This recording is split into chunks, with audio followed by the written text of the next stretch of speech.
ইসরাত জাহান অবন্তী। প্রায় 6 বছর পর নিজের একমাত্র মেয়ে আফরাকে নিয়ে নিজ দেশে ফিরে এলাম।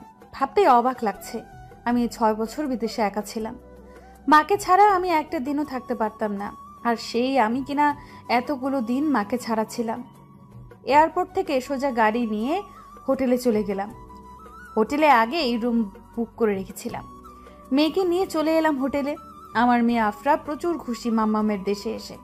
হোটেলে আসতে না আসতেই আফরা বায়না ধরেছে ঘুরতে বের হবে। সত্যি কথা বলতে আমার মেয়ের জন্যই আজ এতদিন পর দেশে আসা, কারণ আফরা তার জন্মদিনের গিফট হিসেবে তার মাম্মামের দেশে আসতে চেয়েছে। হোটেল এসে ফ্রেশ হয়ে আফরাকে নিয়ে ঘুরতে বের হলাম। আফরাকে চিড়িয়াখানা ঘুরতে দেখাতে নিয়ে গেলাম। আফরা চিড়িয়াখানায় গিয়ে বাঘ, হরিণ, হাতি, বানর আরো অনেক কিছু দেখে খুব আনন্দ পাচ্ছে। চিড়িয়াখানা থেকে গেলাম শিশু পার্ক, তারপর হোটেলে ফিরে এলাম। আফরা হোটেলে আসতেই চাইছিল না, আরো কিছু নাকি ঘুরবে সে। অনেক বুঝিয়ে ওকে নিয়ে হোটেলে ফিরলাম। পরদিন সকালে ব্রেকফাস্ট করে আজও আফরাকে নিয়ে বের হলাম। অনেক জায়গা ঘুরলাম আজ আফরাকে নিয়ে। হোটেল ফেরার পথে একটা পার্কে বসলাম আফরাকে নিয়ে। এই পার্কে অনেকগুলো স্মৃতি রয়েছে যেগুলো আজও ভুলতে পারিনি আমি। পুরনো কথাগুলো ভাবছিলাম, তখন আফরা বলে ওঠে যে আইসক্রিম খাবে। ওকে আইসক্রিম কিনে দিয়ে ওকে নিয়ে ফিরে এলাম হোটেলে। 3 দিন আফরাকে নিয়ে ঘুরোঘুরি শেষ করে আফরাকে নিয়ে রওনা হলাম কক্সবাজার। ভাবলাম দেশে যখন এসেছি তাহলে মেয়েকে সমুদ্রটাও দেখিয়ে নিয়ে যাই। কক্সবাজার পৌঁছাতে না পৌঁছাতেই রাত হয়ে গেল। পৌঁছেই সমুদ্রের কাছে একটা হোটেলে উঠলাম। এত জার্নি করার পরেও আমার মেয়েটার একটু বিরক্ত হচ্ছে না। মেয়েটা আমার প্রচুর ঘুরতে ভালোবাসে। পরের দিন ঘুম থেকে উঠেই দেখি 12:45 বাজে। অনেক রাত করে ঘুমিয়েছি, তাই বুঝতেই পারিনি কখন সকাল হয়ে দুপুর হয়ে গেল। আফরাকে নিয়ে একদম দুপুরের খাওয়া দাওয়া করে বিকেলের দিকে বের হলাম ঘুরতে। আফরা সমুদ্রের পাড়ে এসেই এদিক ওদিক ছোটাছুটি করছে, আর ওর সাথে আমিও ছোটাছুটি করছি। আফরার সামনে ছুটে যেতেই একটা লোকের সাথে ধাক্কা খেলো। লোকটা ফোনে কথা বলতে বলতে আসছিল। আফরার সাথে ধাক্কা খেয়ে লোকটার হাত থেকে ফোনটা পড়ে গেল। আমি তাড়াতাড়ি গিয়ে ফোনটা মাটি থেকে তুলে লোকটার দিকে এগিয়ে দিয়ে বললাম, সরি স্যার, আসলে আমার মেয়ে বুঝতে পারেনি, ও না বুঝে আপনাকে ধাক্কা দিয়ে ফেলেছে। I am extremely sorry, please কিছু মনে করবেন না। কথাগুলো বলে আমি লোকটার দিকে তাকাতেই অবাক হয়ে গেলাম। আমি ঠিক দেখছি কিনা ভুল বুঝতে পারছি না। এতগুলো বছর পর এই মানুষটার সাথে আবার এইভাবে দেখা হবে কখনো ভাবিনি। এই সেই লোকটা যার জন্য আমি আমার দেশ ছেড়ে পরিবার ছেড়ে বিদেশে চলে গিয়েছিলাম। লোকটার নাম সোহান। আমায় দেখে এতক্ষণ চুপ থাকলেও এবার কথা বলল সোহান। অবন্তী, তুমি এখানে কেমন আছো? তুমি কতগুলো বছর পর তোমাকে দেখলাম। আর কক্সবাজার কবে আসলে তুমি? পিচ্চি মেয়েটা তোমার অবন্তী। সরি স্যার, আমি আপনাকে চিনতে পারছি না। আর আমি অপরিচিত কারোর সাথে কথা বলতে পছন্দ করি না। আমার ভালোও লাগে না কথা বলতে। আমার মেয়ে আপনাকে না বুঝে ধাক্কা দিয়ে ফেলেছে, সেজন্য সরি বলেই আমি আফরাকে নিয়ে অন্যদিকে নিয়ে চলে আসি সমুদ্রের পাড় থেকে। সোহান পেছন থেকে ডাকছিল, কিন্তু আমি ওর দিকে না তাকিয়েই চলে আসি। আমি কোনো কথা বলতে চাই না এই বেঈমান লোকটার সাথে।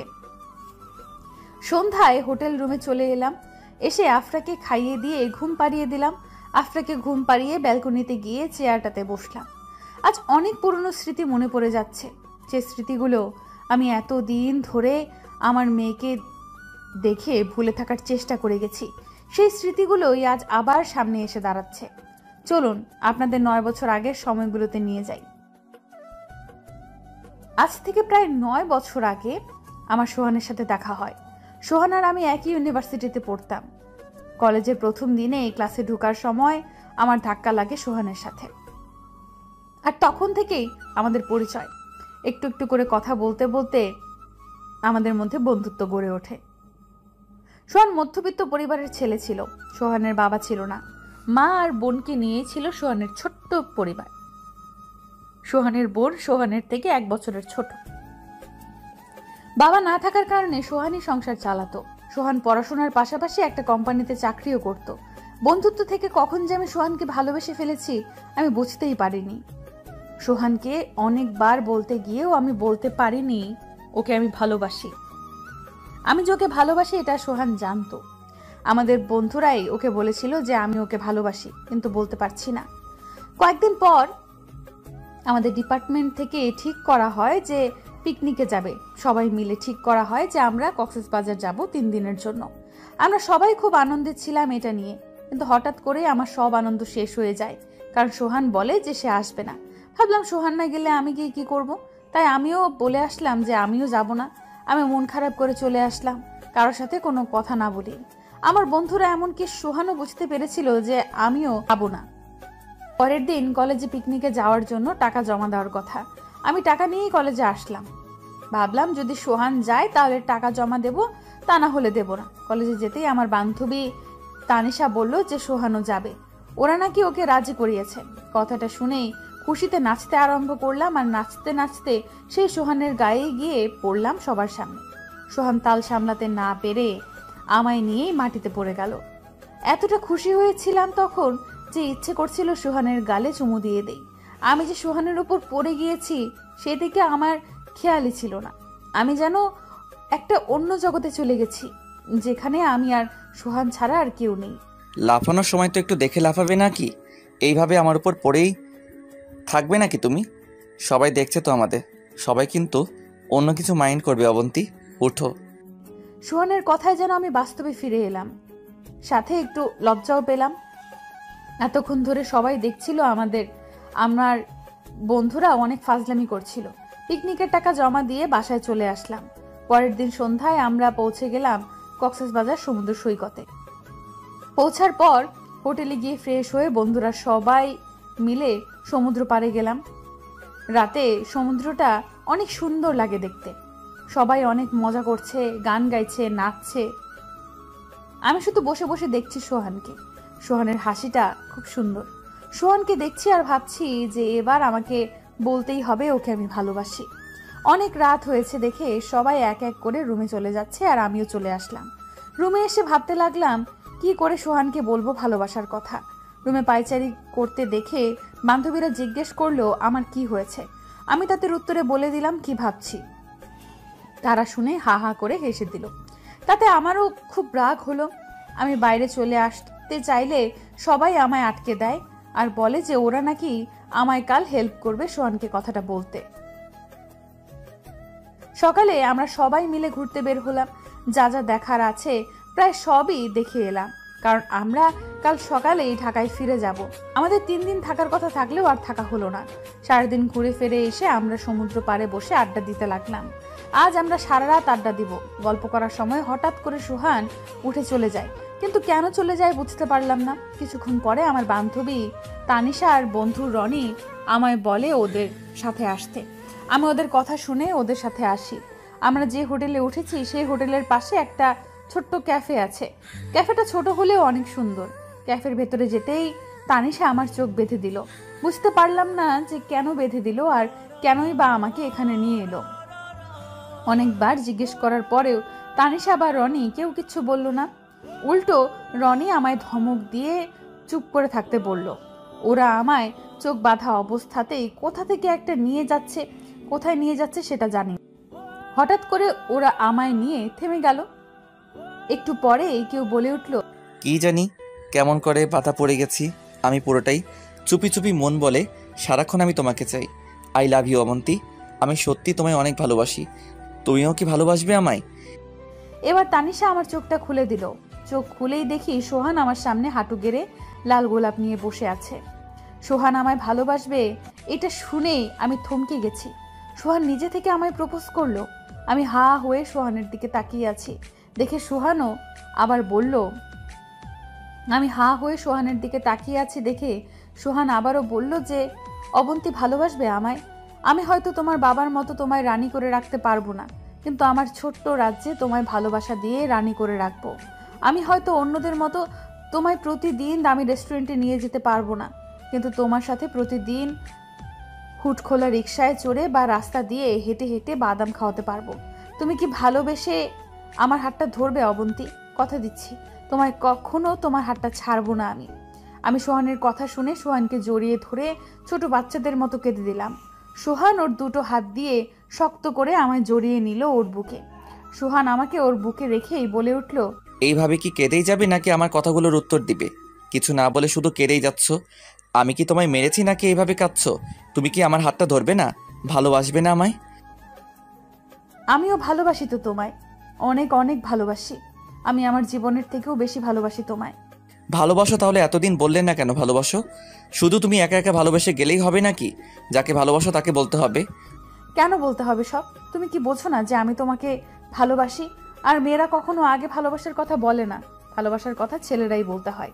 আগে তো আমিই বললাম, কিন্তু তুমি এখনো বললেন না কিছু আমায় ভালোবাসো কিনা। আমি তোমায় আই লাভ ইউ বললাম, তার উত্তরে তুমি আমায় কিছুই বললে না। কিছু না বলে কাঁদতে শুরু করে দিলে। I love you too my dear sweetheart. আমি তো তোমায় অনেক দিন আগে থেকেই ভালোবাসি, অনেক বেশি। তোমার জন্য আমি মরতেও পারি। কি বলছো কি এসব? মরার কথা কেন বলছো? তোমায় আমি কখনো মরতে দিবই না। আর তুমি মরে গেলে আমি ভালোবাসবো কাকে? তোমায় আমি অনেক ভালোবাসবো, কখনো তোমায় কষ্ট দিব না। আমি সবসময় চাইবো তোমার আগে যেন আমি মরে যাই।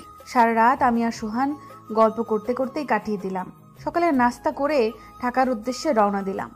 ভালোভাবে সবাই বাসায় চলে এলাম। তারপর থেকে সব সময় আমি আর সোহান একসাথে থাকতাম। সোহান আমাকে ওর বাসায়ও নিয়ে গিয়েছিল ওর মার সাথে পরিচয় করাতে। প্রথম দিনের আলাপেই সোহানের মা আর বোন আমায় আপন করে নিয়েছে। ওরা সবাই খুব ভালো। তারপর থেকে আমি প্রায় সোহানের বাসায় চলে যেতাম সোহানের মা আর বোনের সাথে দেখা করতে। গিয়ে সবার সাথে গল্প করতাম, মজা করতাম অনেক। সোহানও থাকতো, আবার মাঝে মাঝে থাকতো না। আস্তে আস্তে আমার আর সোহানের সম্পর্কটা আরো গভীর হতে থাকে। হঠাৎ করে একদিন কলেজ মাঠে বসে থাকার সময় সোহান আমায় বলে যে, অবন্তী, আমার মাঝে মাঝে প্রচণ্ড ভয় করে জানো। আমার সব সময় মনে হয় যে আমি হয়তো তোমায় হারিয়ে ফেলবো। তোমায় ছাড়া আমি থাকতে পারবো না অবন্তী, বিশ্বাস করো। আমি মরে যাব তোমায় ছাড়া। মরার কথা বলবে না আর কখনো। আমার খারাপ লাগে তুমি মরার কথা বললে। কেন বলো তুমি মরার কথা? আর আমি তোমায় ছেড়ে কোথাও যাব না। তোমার থেকে দূরে গেলে তো আমি। বলার আগেই সোহান আমার মুখে হাত দিয়ে আটকে দেয় আর বলে যে আর কিছু বলবে না তুমি, বলেই জড়িয়ে ধরে। তারপর আমরা আর কিছুক্ষণ বসে থাকার পর বাসায় চলে যাই। পরের দিন সোহান আর কলেজে আসেনি, কারণ ও যে কোম্পানিতে চাকরি করে সেখানে এখন কাজের চাপ বেশি। আর তাছাড়া সোহান অনেকদিন ছুটি কাটিয়েছে। ফোনেই কথা হতো আমাদের। সোহানের যেদিন খুব বেশি দেখতে ইচ্ছে করতো আমায়, সেদিন সোহান আমাদের বাসার সামনে এসে আমায় ফোন দিয়ে বলতো বারান্দায় দাঁড়াতে, তারপর দূর থেকে দেখেই চলে যেত। এইভাবেই আমাদের সম্পর্কটা চলতে থাকে। আমাদের সম্পর্কের যখন 1 বছর পূর্ণ হয়, সেদিন সোহান আমায় নিয়ে ঘুরতে বের হয়েছিল। সেদিন সে আমায় একটা শাড়ি আর চুড়ি গিফট করেছিল। সেদিনটা অনেক আনন্দে মজা করে কাটিয়েছিলাম আমরা দুজন দুজনের অনেকটা কাছে চলে এসেছিলাম। আমাদের মধ্যে ঝগড়া ঝাঁটি, মান অভিমান, রাগ সবই ছিল। সেই সাথে ভালোবাসাটাও আরো বেশি ছিল। দেখতে দেখতে আরো 1 বছর পার হয়ে গেল আমাদের সম্পর্কে। এবছর আমি সোহানকে সারপ্রাইজ দিয়েছি। আমি একটা লাল বেনারসি, হাতে চুড়ি, চোখে কাজল, হালকা লিপস্টিক দিয়ে বেরিয়ে পড়লাম। আজ আমি বেনারসি পরেছি, তার কারণ হচ্ছে আমি আজ সোহানকে বিয়ে করব। এই কথাটা সোহান জানে না, জানলে সোহান আসবে না, তাই ওকে আগে থেকে বলিনি। শুধু আমার খুব কাছের কয়েকজন বন্ধু জানে, তারাই সোহানকে কাজী অফিসে আসতে বলেছে। আমি একটা রিক্সা নিয়ে চলে এলাম কাজী অফিস। আমি এসে দেখি সবাই চলে এসেছে, এমনকি সোহানও চলে এসেছে।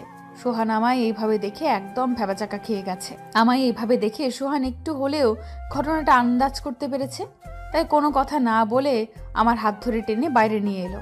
এসে বলল, তুমি কি করতে চাইছো বলো তো? এসবের মানে কি? ওরা সবাই আমায় মিথ্যা বলে এখানে নিয়ে আসলো, কিন্তু কেন? তুমি তো বলতে পারতে আমায়। বলনি কেন যে তুমি আজ আমায় বিয়ে করতে চাও? তুমি ওদের বলেছো মিথ্যা বলতে, তাই না? এসব কেন করছো তুমি? তুমি আমায় বিয়ে করতে চাও, আমায় আগে বলতে পারতে। আমি নিজে গিয়ে তোমার বাবা মা ভাই সবার সাথে কথা বলতাম। এইভাবে লুকিয়ে কেন করতে চাইছো? তুমি একটু থামবে? আমায় বলার সুযোগ না দিলে আমি কিভাবে বলবো বলো তো? আর তুমি এভাবে রেগে কেন যাচ্ছ? আমি কি এমন করেছি? তুমি এত কিছু ঠিক করে ফেললে, আমায় একবারও বলার প্রয়োজন মনে করলে না? কেন আমায় আগে বললে কি হতো? আর আমি বুঝতে পারতেছি না যে লুকিয়ে বিয়ে কেন করতে হবে। তোমার বাড়ির লোক মানবে না? আমি জানি না মানবে কি মানবে। তোমায় আগে বলিনি, তার কারণ হচ্ছে আগে বললে তুমি কিছুতেই রাজি হতে না আসতে। আর তুমি না ভয় পাও যে আমি হারিয়ে যাব তোমার থেকে? তুমি যাতে এই ভয়টা না পাও সেজন্যই আজকে এই কাজটা। তোমার বাড়ির লোক জানতে পারলে কি হবে একবারও ভেবে দেখেছো? তাছাড়া আমার মা আছে, আমি আমার মাকে না জানিয়ে কিভাবে করব? তুমি মাকে নিয়ে ভাবছো যে মা রাজি হবে কিনা? ওকে দাঁড়াও, আমি তোমার সব ভাবনা দূর করে দিচ্ছি। আমি ফোনটা বের করে শিলার, সোহানের বোনের ফোনে কল দিলাম। ফোন দিয়ে মার সাথে কথা বলিয়ে দিলাম। মা সোহানকে বলল যে মা রাজি, মার কোনো আপত্তি নেই। আমি তো মাকে কিছু বলিই নাই, তাহলে মা আগে কেন বলল যে যা করতে গেছিস করে ফেল, আমার কোনো আপত্তি নেই? মা কি আগে থেকে সবটা জানতো অবন্তী? হ্যাঁ, মা সবটা জানতো, আর আমি মাকে বলেই সব করেছি। মাকে না জানিয়ে কিছু করিনি। এখন যদি তুমি আমায় ভালোবাসো তাহলে ভেতরে চলো, কাজটা শেষ করব। আর যদি না বাসো তাহলে ভেতরে আসার দরকার নেই। এইভাবে না বললে সোহান কিছুতেই রাজি হতো না, আমি জানি। সোহান কিছু না বলে শুধু আমায় একবার জড়িয়ে ধরে বলল যে আমায়ও অনেক ভালোবাসে। তারপর আর কিছু না বলে আমায় ভেতরে নিয়ে গেল। কিছুক্ষণ পরেই আমাদের বিয়েটা সম্পূর্ণ হয়ে গেল। তারপর সোহান আমাকে আমার বাসায় রেখে আসতে চাইলে, কিন্তু আমি তাতে রাজি হলাম না। আমি বললাম যে আমি সোহানের সাথেই যাব। আমার কথা শুনে সোহান, আমি কিন্তু বুঝতে পারতেছি তুমি আর কি করতে চাইতেছো। প্লিজ অবন্তী, যেটা করতে চাইতেছো সেটা কইরো না। এসব চিন্তা মাথা থেকে ঝেড়ে ফেলে দাও প্লিজ। তুমি বিয়ে করতে চাইতেছিলে, আমি করেছি তো। তোমার কথা আমি রেখেছি, এবার তুমি আমার কথা রাখো। বাসায় চলে যাও তুমি, আমার সাথে যেতে হবে না। আর আমার বাসায় মা বোন আছে, কি ভাববে? না আমি যাব না বাসায়, তোমার সাথেই যাব আমি। আর তোমার বাসায় মা, ছোট আপু কেউই আমি জানি না। যদি আমায় তোমার সাথে নিয়ে না যাও তাহলে আমি এখানে থাকবো, কোথাও যাব না আমি। এমন কেন করো বলো তো? সব সময় শুধু পাগলামি। তুমি প্রচুর আনন্দ পাও আমার সাথে এমন করে, তাই না? সব সময় শুধু মাথায় উল্টাপাল্টা চিন্তা নিয়ে ঘোরাঘুরি করে। হ্যাঁ তাই, আমি শুধু তোমার হতে চাই, একদম পুরোপুরিভাবে তোমার হতে চাই, শুধু তোমার। তুমি তোমার করে নাও না প্লিজ সোহান। আমার বাসায় তো যাবে তুমি, চলো আগে বাসায় চলো। অনেকক্ষণ থেকে কিছু খাওয়া হয় না তোমার, খিদে পেয়েছে তোমার। বাসায় গিয়ে সব কথা হবে, চলো। তুমি এত জেদি কেন বলো তো? কী সব জিনিস নিয়ে জেদ ধরো? কিছু বললাম না সোহানের কথা শুনে। সোহান একটা রিক্সার ডাক দেয় আর আমরা দুজন রিক্সা করে আমার শ্বশুর বাড়ি মানে সোহানের বাড়ি পৌঁছে যাই। সোহান বাসায় গিয়েই আগে রান্নাঘরে চলে যায়। সোহান খুব ভালো রান্না করতে পারে, কিন্তু আমি পারি না। আমাকে কখনো মা রান্নাঘরে যেতেই দেয়নি। রান্নাঘরে গিয়ে দেখি সোহান নুডলস রান্না করছে। সোহানকে পেছন থেকে জড়িয়ে ধরে বললাম, নুডলস কেন রান্না করছো? তুমি তো নুডলস পছন্দ করো না বেশি একটা, তাহলে অন্য কিছু করতে, ভাত রান্না করতে, তা না হলে খিচুড়ি রান্না করতে। নুডলস খেতে তুমি অনেক পছন্দ করো, তাই রান্না করছি। আমি না খেলে কি হবে, তুমি খাবে। আর তোমার পছন্দের খিচুড়িও রান্না করব। আগে নুডলসটা খাও, তারপর আস্তে ধীরে সব রান্না করব। আমি যখন বিয়ের পর তোমার কাছে চলে আসব সারা জীবনের জন্য, তখনও কি তুমি এইভাবে রান্না করবে? আমি তো কিছুই রান্না করতে পারি না, আমাকে কেউ রান্না শেখাতেই দেয়নি। বিয়ের পরই তো রান্না করে খাওয়াচ্ছি। তুমি তো আমার বাসায় চলে এসছো, রান্না কেন শিখবে তুমি?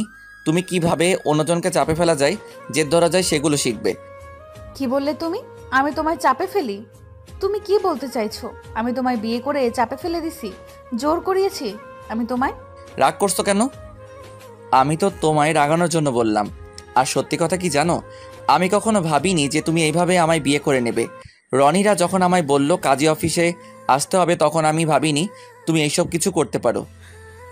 আমি তোমায় সারপ্রাইজ দিব বলে তোমায় কিছু বলিনি। আর তুমি কি ভুলে গেছো যে আজ আমাদের সম্পর্কের 2 বছর হলো? সেজন্যই তো আমি তোমায় সারপ্রাইজটা দিলাম। ও নো, সত্যি আমি ভুলে গিয়েছিলাম কথাটা। আমার মাথা থেকে বেরিয়ে গেছিল এইটা।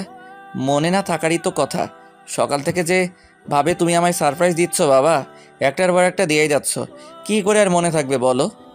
হয়েছে, এখন আর নিজের দোষটা ঢাকতে হবে না। এখন ছাড়ো আর নুডলসটা রান্না করো। আমার সত্যি খুব খিদে পেয়েছে, না খাইয়ে রাখবে আজ মনে হচ্ছে। হ্যাঁ তাই করব। খেতে দিব না আজ, পারলে নিজে রান্না করে খাও।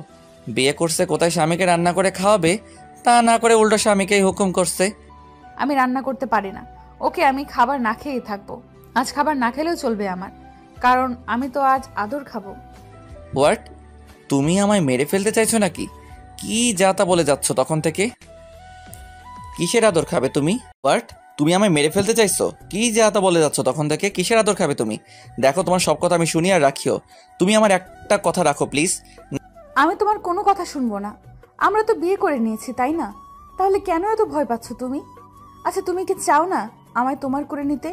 দূরে সরিয়ে দিতে চাও তুমি আমায়? না, দূরে সরিয়ে দিতে চাই না আমি। তুমি ঝোঁকের বসে যা যা করছো সেগুলো কি ঠিক হচ্ছে? পরে তুমি নিজেই আমার আফসোস করবে না তো? পরে যদি তোমার বাবা আমাদের বিয়েটা মেনে না নেয় তখন কি করবে? কি হবে তখন একবারও ভেবেছো তুমি? মানবে না কেন? বাবা আমায় প্রচুর ভালোবাসে, আর আমি বাবা মার একমাত্র মেয়ে। তা তো চাইবে না যে তাদের মেয়ে কষ্ট পাক। তাছাড়া তোমায় না মানার তো কোনো কারণ দেখছি না আমি। কারণ আছে অবন্তী, অনেক কারণ আছে, কিন্তু সেগুলো তুমি দেখতে চাইছো না। তুই যতই বলো তোমার বাবা আমায় মেনে নেবে, কিন্তু আমি জানি তারা আমায় মানবে না। অনেক কথা হয়েছে, এবার প্লিজ খেতে দাও। আমার এখন সত্যি সত্যি খুব খিদা পেয়েছে। সেই সকালে বাসা থেকে খেয়ে বের হয়েছি, আর এখন দুপুর হয়ে বিকাল হয়ে প্রায় সন্ধ্যা হয়ে গেল। সোহান মুচকি একটা হাসি দিয়ে বলল যে রুমে গিয়ে বসো, আমি নিয়ে আসছি। আমি ওই লক্ষ্মী মেয়ের মতো ওর রুমে চলে আসলাম। আমি সোহানের বলা কথাগুলো ভাবছি, ও কি বলতে চাইছে সেটা খুব ভালো করে বুঝতে পেরেছি। আমার বাবা নিজের ব্যবসা আছে, ঢাকার সফল ব্যবসায়ীদের মধ্যে একজন, আর সোহান মধ্যবিত্ত পরিবারের ছেলে। এটাই সোহান আমায় বোঝাতে চাইছিল এতক্ষণ। এইটা নিয়ে সোহান সবসময় চিন্তা করে যায়। আমি আগে থেকেই জানতাম সোহান আমাদের মতো না, তবুও ওকে ভালোবেসেছি আমি। ভালোবাসা তো আর ধনী গরিব দেখে হয় না। আনমনে এই কথাগুলো ভাবতে ভাবতেই সোহান হাজির নুডলস নিয়ে। প্লেটটা আমি নিতে চাইলাম, কিন্তু সোহান আমায় ধরতে দিল না। সোহান নিজেই আমায় খাইয়ে দিল, কিন্তু সোহান নিজে খেলো না, কারণ সোহান নুডলস পছন্দ করে না। তাই আমি আর ওকে জোরও করলাম না। তারপর সোহান আমায় ফ্রেশ হয়ে নিতে বলল। আমি আসার সময় আমার ব্যাগে একটা জামা নিয়ে আসছিলাম, ফ্রেশ হয়ে সেটাই পরে নিলাম। আমি ওয়াশরুম থেকে বের হতেই সোহান বলল, তুমি তো আজ সত্যি আর বাসায় যাবা না, তোমার কথাটাই রাখতে হলো। তুমি তো আর আমার কথা রাখবে না। তুমি দরজাটা লাগিয়ে দাও, আমি একটু বাইরে যাব। আমি ছাড়া কেউ দরজা নক করলে খুলবে না, আর আমি বাইরে থেকে লক করে যাব, তাই হয়তো কেউ নক করবেও না, আর যদিও করে খুলবে না। আমি এখনই চলে আসবো। বলেই সোহান আমার কপালে একটা চুমু দিয়ে চলে গেল। আমি দরজা লক করে দিয়ে টিভিটা একটু অন করে দেখতে বসলাম। টিভি দেখতেই হঠাৎ মনে হলো রাতের রান্না তো সোহান করেনি, তাই আমি চলে গেলাম রান্নাঘরে। গিয়ে ভাবতে লাগলাম কি রান্না করা যায়। সোহান খিচুড়ি খেতে খুব পছন্দ করে, তাই ঠিক করলাম খিচুড়ি রান্না করব। ঝটপট ফোন নিয়ে ইউটিউবে গেলাম, খিচুড়ি রান্না করার রেসিপি দেখতে লাগলাম। তারপর যা যা লাগবে সব হাতের কাছে রাখলাম, ইউটিউব দেখে রান্না করতে শুরু করলাম। হঠাৎ করে গাজর কাটতে গিয়ে হাতটা কেটে গেল। যেখানে কেটে গেছে সেখানে খুব জ্বালা করছিল, তবুও নিজের ভালোবাসার মানুষটার জন্য হাত কেটে হাত পুড়িয়ে রান্নাটা করেই ফেললাম। আমার খিচুড়ি রান্না করা শেষ হয়ে গেল, কিন্তু এখনো সোহান আসছে না। সেই 7টার সময় বের হয়ে গেছে, এখন 8:30 বাজে, এখনো আসছে না। এখন একটু একটু ভয় করছে। সোহানকে ফোন দিলাম, কোথায় তুমি? এখনো আসছো না কেন? আমায় একা রেখে গেছো, মনে নেই তোমার? আমার ভয় করছে তো একা একা থাকতে, বলেই কেঁদে ফেললাম। আরে আরে কাঁদছো কেন? কেঁদো না, আমি চলে আসছি তো। তুমি দরজাটা খুলে দেখো, আমি চলে আসছি। আমি আর কিছু না, সোজা দরজার সামনে গিয়ে দরজাটা খুললাম। সত্যি সত্যি সোহান চলে আসছে। আমায় কাঁদতে দেখে সোহান আমায় তার বুকে টেনে নেয়। পাগলি, কাঁদছো কেন? এইটুকুতে কাঁদতে হয় নাকি? আমি তো আটকে গিয়েছিলাম একটা বন্ধুর সাথে দেখা হয়ে যাওয়াতে। আমি তো আর ওকে বলতে পারবো না যে আমি আমার বউকে বাসায় একা রেখে গেছি, কারণ ওরা তো আর জানে যে আজ আমি বিয়ে করেছি আর বউ আমার বাসায়। আর কখনো আমায় একা রেখে যাবে না, বলে দিলাম। এবার চলো রান্নাঘরে, আমি আজ খিচুড়ি রান্না করেছি, চলো দেখবে। তুমি খিচুড়ি রান্না করেছো? তুমি তো রান্না করতে পারো না, তাহলে কেমনে রান্না করলে? কোন রেস্টুরেন্ট থেকে আনিয়েছো বলো তো? কোনো রেস্টুরেন্ট থেকে আনাইনি, সত্যি বলছি আমি রান্না করেছি। আর রান্না করতে গিয়ে আমার হাতটাও কেটে গেছে, দেখো। আমার হাত কেটে গেছে শোনাতে সোহান রেগে গেল। রেগে আমায় বকতে শুরু করলো যে কেন আমি রান্না করতে গেছি, কেন রান্না করলাম। আর দেখলো যে আমি এখনো হাতে ব্যান্ডেজ করিনি, সেটা দেখে যেন আরো রেগে গেল। বকতে বকতে আমার হাতে সোহান ব্যান্ডেজ করে দিল, আর বলল আমি যেন আর পাকনামো করে রান্না করতে না যাই। পরে সোহান ফ্রেশ হতে গেলে আমি রান্নাঘরে গিয়ে দুজনের জন্য এক প্লেটে খিচুড়ি নিয়ে আসলাম। আমি নিজের হাতে ওকে খাইয়ে দিতে লাগলাম। সোহান খাচ্ছে, কিন্তু একবারও আমায় খেতে বলছে না। আমিও কিছু বললাম না। সোহান খাবার শেষ করে উঠে পানি খেতে চলে গেল, আর আমিও হাত ধুয়ে এসে ওর পাশে বসলাম আর বললাম, কেমন হয়েছে? কিছু বললে না তো, আর আমাকে তো খেতে বললে না। আমার কি খিদে পাইনি? খাইয়েও দিবে না আমায়? আমার কিন্তু অনেক খিদা পেয়েছে। ভালো হয়েছে তো, দাঁড়াও আমি নিয়ে আসছি। তুমি উঠবে না কিন্তু এখান থেকে, চুপচাপ বসে থাকো। প্রায় 15 মিনিট পর সোহান আসলো খাবার নিয়ে, কিন্তু খিচুড়ি না, বিরিয়ানি। বিরিয়ানি দেখে আমি ওকে জিজ্ঞেস করলাম, বিরিয়ানি কেন, খিচুড়ি কোথায়? আর তুমি বিরিয়ানি কখন আনলে? আমি তো দেখিনি। আমি বিরিয়ানি খাবো না, আগে খিচুড়ি খাবো। না, তুমি এটাই খাবে, আমি এইটা নিয়ে আসছি। ভাবছি রাতে রান্না করব না, কিন্তু এসে দেখি তুমি রান্না করে ফেলছো, তাই আর কিছু বলিনি। ফ্রিজে রেখে দিয়েছিলাম, আর এখন গরম করে নিয়ে আসলাম। তুমি খাবে না? খাবো তো, খাবো না কেন, দাও খাবো। সোহান আমায় খাইয়ে দেয়।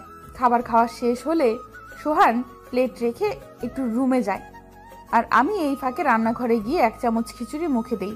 মুখে দেওয়ার পর আমি আর কিছু বলতে পারছি না, এত ঝাল যা বলার বাইরে। ঝালে আমার চোখে পানি চলে এসেছে। আমি তাড়াতাড়ি করে ঝাল কমানোর জন্য ফ্রিজ থেকে ঠান্ডা পানির বোতল বের করে খেতে শুরু করলাম। আমি সোফায় বসে পানি খাচ্ছিলাম আর কাঁদছিলাম। তখন সোহান আসে, এসে দেখে যে আমি কাঁদছি। কি হয়েছে তোমার? আবার কাঁদছো কেন? আমি তো বললাম আমি একটু ওয়াশরুম থেকে আসছি। ভয় পেয়েছো কিছু দেখে? বলো আমায়। তুমি আমায় মিথ্যা কথা কেন বললে? কেন বললে যে খিচুড়ি ভালো হয়েছে? একটুও ভালো হয়নি। এত ঝাল তুমি খেলে কিভাবে? আমায় বললে না কেন যে ঝাল হয়েছে? তাহলে তোমায় এত ঝাল খেতে হতো না। কেন খাবো না? আমার ভালোবাসার মানুষটা আমার জন্য এত কষ্ট করে রান্না করলো, আর আমি খাবো না? আমি তোমার জন্য সব করতে পারি। তুমি যদি আমায় বিষ দিয়েও খেতে বলো তাহলে আমি তাই খেয়ে নেব। আমি তো 1 চামচ খেয়েই ঝালে কথা বলতে পারছি না, তুমি কিভাবে খেলে? আমি আর কিছুই বলতে পারলাম না। তার আগে সোহান আমার ঠোঁট দুটো ওর দখলে নিয়ে নিল। কিছুক্ষণ পর ছেড়ে দিল। আমি জড়িয়ে ধরলাম সোহানকে। এইভাবে কিছুক্ষণ থাকার পর সোহান ঘুমাতে যেতে বলল যে সে বিছানা ঠিক করে আসছে। বিছানা ঠিক করে আমায় ডাকলো সোহান। আমি বললাম যে একটু পর আসছি। আমি এখন সকালের সেই বেনারসিটা পরবো, সোহানের বউ সাজবো আমি এখন। সকালে যখন পড়েছিলাম তখন তো সোহানের বউ ছিলাম না। সাজ শেষ হয়ে চলে গেলাম সোহানের রুমে। সোহান আমায় এই সাজে দেখে বাইরে চলে যেতে লাগলো, কিন্তু আমি ওর হাতটা ধরে ফেললাম। দেখো অবন্তী, তোমায় আমি আগেও বলেছি আর এখন আবার বলছি, তুমি যেটা করছো ঠিক করছো না কিন্তু। আর কিছু বলার সুযোগ পেল না সোহান, কারণ কিছু বলার আগে ওর ঠোঁট দুটোতে আমি চুমু বসিয়ে দিয়েছি। তারপর আস্তে আস্তে সোহানও আমায় একদম কাছে চলে এলো। তারপর দুজনের মধ্যে হারিয়ে গেলাম। কি হয়েছে বুঝে নিয়েন সবাই। সকালে ঘুম ভাঙার পর দেখি আমি সোহানের বুকের উপর শুয়ে আছি। ঘুমন্ত অবস্থায় সোহানকে কতটা কিউট লাগে। সোহানের কপালে একটা চুমু দিয়ে ফ্রেশ হতে চলে গেলাম, কারণ আজ বাসায় ফিরতে হবে। কাল বাসায় বলে এসেছিলাম যে একটা ফ্রেন্ডের বার্থডে পার্টি আছে। তাড়াতাড়ি ফ্রেশ হয়ে এসে সোহানকে ডেকে তুলে দিলাম। ঘুম থেকে উঠেই আবার দুষ্টুমি শুরু করে দিয়েছে বদমাসটাকে জোর করেই ফ্রেশ হতে পাঠালাম। এমনিতেই অনেকটা দেরি হয়ে গেছে ঘুম থেকে উঠতে। সোহান ফ্রেশ হয়ে এসে চা করতে চলে গেল আর বলল যে চা খেয়েই আমাকে রেখে আসবে বাসায়। আমিও কিছু না বলে সোফায় গিয়ে বসলাম। তারপর চা খেয়ে বেরিয়ে পড়লাম। সোহান আমার বাসার সামনে রেখে ওর অফিসে চলে গেল। আজ আমি অনেক খুশি, এত খুশি কি আর বলবো। কাউকে বলে বোঝাতে পারবো না যে আমি ঠিক কতটা খুশি কাউকে বলে বোঝাতে পারবো না। পরের দিন কলেজে যাওয়ার সাথে সাথে বন্ধুরা ট্রিট দে করে মাথাটা খারাপ করে দিচ্ছিল। আমি জানি ওদের ট্রিট না দেওয়া পর্যন্ত ওরা আমায় ছাড়বে না, তাই ওদের একটা রেস্টুরেন্টে নিয়ে গেলাম। আর ওদের রেস্টুরেন্টে নিয়ে যাওয়ার মানে আমার পার্টস একদম ফাঁকা। হারামিগুলো খাচ্ছে আর সোহানকে ভিডিও কলে দেখাচ্ছে আর বলছে যে তোর বউয়ের সব টাকা আজকে শেষ করে দিলাম। সোহান শুধু মুচকি মুচকি হাসছে। সোহানের সাথে আমার প্রায় 3 দিন দেখা হতো। মাঝে মাঝে আমরা ঘুরতেও যেতাম। এইভাবেই ভালোই কাটছিল আমাদের দিনগুলো। আমাদের ফাইনাল পরীক্ষা শেষ হলো আজ। আমি বাসায় গিয়ে দেখি বাসায় অনেক লোক। বাবার এক বন্ধু আসছে, তার সাথে তার স্ত্রী আর ছেলে মেয়ে। আমি 2-1 বার দেখেছিলাম বাবার বন্ধুকে, তাই চিনতে পারলাম। আমি একটু কথা বলে ভেতরে চলে গেলাম। আমি ফ্রেশ হয়ে ড্রেস পাল্টে ছাদে যাব, সে সময় আমার ভাইয়া এসে বাইরের রুমে আসতে বলে। আমি জিজ্ঞেস করলাম কেন যাব, কিন্তু ভাইয়া কিছু না বলে চলে গেল। আমরা 1 বোন 1 ভাই। ভাইয়া আমার বড়। ভাইয়া বাবার সাথেই ব্যবসা সামলায় পড়াশোনা শেষ করে। আমি আর কিছু না ভেবে চলে গেলাম। বাবার পাশে সোফায় বসলাম। বাবার বন্ধুর স্ত্রী আমায় এটা ওটা অনেক কিছু জিজ্ঞেস করছে। আমিও ভালোভাবেই কথা বলছি। তারপর ওরা আমায় চলে আসতে বলল। চলে এলাম। আমি এসে সোহানের সাথে একটু কথা বলে ঘুমিয়ে পড়লাম। শরীরটা ভালো লাগছে না, তাই রাতে সবাই একসাথে খেতে বসেছি। খাবার সময় বাবা বলল আজ তার যে বন্ধু এসেছিল তার ছেলের সাথে নাকি আমার বিয়ে ঠিক করে ফেলেছে। কথাটা শুনেই প্রচুর রাগ হলো আমার। রেগে বাবাকে বললাম, বিয়ে ঠিক করেছো মানেটা কি? তোমরা আমার বিয়ে ঠিক করে ফেললে আর আমায় একবারও বললে না। একবারও জানতে চাইলে না যে আমি এই বিয়েতে মত আছে কি নেই, আমি এই ছেলেকে বিয়ে করতে চাই নাকি না। আমার মতামতের কি কোনো দাম নেই তোমাদের কাছে? আমি এইভাবে কথা বলাতে বাবা আর ভাইয়া অনেক রেগে গেল, কিন্তু ভাইয়া তার কথাটা প্রকাশ করলো না। ভাইয়াকে দেখে মনে হলো ভাইয়া আগে থেকে জানতো এমন কিছুই হবে। ভাইয়া কিছু না বললেও বাবার আগে বলে উঠল, এইভাবে কথা বলতে শিখলে কবে থেকে? তুমি তোমার বাবার সাথে কথা বলছো, এটা কি তুমি ভুলে গিয়েছো? তোমার কাছে শোনার কি আছে? আমরা তো তোমার খারাপ হোক চাইবো না। ছেলেটা অনেক ভালো, তোমায় ভালো রাখবে। আর তাছাড়া তোমাদের দুজনের বিয়েটা হলে আমাদের ব্যবসাও ভালো হবে। ও, এইবার বুঝতে পারলাম তোমরা কেন আমার বিয়ে ঠিক করেছো। তোমাদের ব্যবসার ভালোর জন্য তোমরা আমায় ব্যবহার করছো। এই বিয়েটা আমি করতে পারবো না, কিছুতেই না। কেন পারবে না? ছেলেটা ভালো, ধনী পরিবারের ছেলে, ভালো চাকরি করে মালয়েশিয়ায়। বিয়ের পর তোমায় নিয়ে চলে যাবে মালয়েশিয়ায়। কেন করতে পারবে না তুমি? কারণ আমি একজনকে ভালোবাসি, আর আমি ওকে ছাড়া অন্য কাউকে বিয়ে করতে পারবো না। আর তাছাড়া আমার বিয়ে হয়ে গেছে। বিয়ে হয়ে গেছে মানে? কাকে বিয়ে করেছো তুমি? তুমি এইভাবে যাকে তাকে বিয়ে করে ফেলতে পারো না। আমাদের একটা সম্মান আছে সমাজে। আমি যাকে তাকে বিয়ে করিনি বাবা, আমি যাকে ভালোবাসি তাকেই বিয়ে করেছি আমি।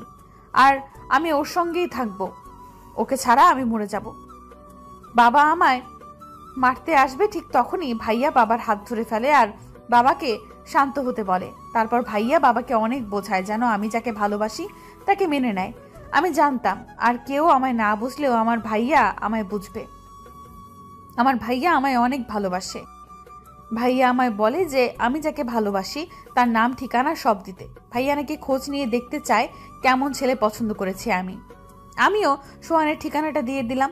বাবা আর কিছু বলল না, শুধু ভাইয়াকে বলল যা ভালো হয় সেটা করতে। আমিও আর কথা না বাড়িয়ে চলে আসলাম।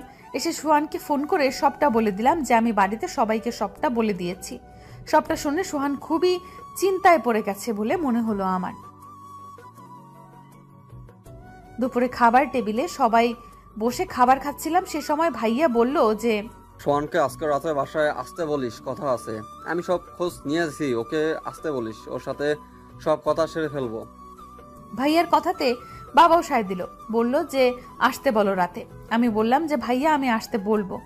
বলেই আমি চলে এলাম রুমে এসে সোহানকে ফোন দিয়ে বললাম আজ রাতে আমাদের বাসায় আসতে। সোহানও রাজি হয়ে গেল, বলল যে আসবে। রাত 8টার দিকে সোহান আসলো আমাদের বাসায়। সবাই বসে আছে, আমাকেও ভাইয়া আসতে বলেছে। আমি তো মহা খুশি যে সবাই সোহানকে মেনে নেবে। বাবা সোহানকে জিজ্ঞেস করলো যে সোহান কি করে, কোন কোম্পানিতে চাকরি, বাসায় কে কে আছে, অনেক কিছু জিজ্ঞেস করলো বাবা আর ভাইয়া। তারপর ভাইয়া বলল, সোহান তুমি তো বোনকে ভালোবাসো, আর বোন বলল তোমার নাকি কি বিয়ে করে নিয়েছো। আমরা ঠিক করেছি তোমরা দুজন যখন দুজনকে ভালোবাসো তখন তোমাদের বিয়েটা সবাইকে জানিয়ে ধুমধাম করে দেবো। কি বলো সোহান? কি বলছেন আপনারা এসব? কে ভালোবাসে অবন্তীকে? আমি অবন্তীকে ভালোবাসি না, আর ওকে আমি বিয়েও করিনি। আমি তোকে ভালোই বাসি না, তাহলে বিয়ে করতে যাব কেন? ভাইয়ার কথা শুনে অনেক খুশি হয়েছিলাম। অবশেষে সময়ে আমাদের সম্পর্কটা মেনে নিয়েছে ভেবে। কিন্তু ভাইয়ার কথার উত্তরে সোহানের কথা শুনে আমি পুরাই হতভম্ব হয়ে গেছি। সোহানের এই কথার জন্য আমি একদমই তৈরি ছিলাম না। আমি কখনো ভাবি নাই সোহান এই কথা বলবে। আমার মনে হচ্ছে আমার পায়ের নিচ থেকে মাটি সরে গেছে। মানে তুমি আমার বোনকে ভালোবাসো না? আমার বোন তো তোমায় ভালোবাসে, আর বোন তো বললো যে তোমরা বিয়ে করেছো।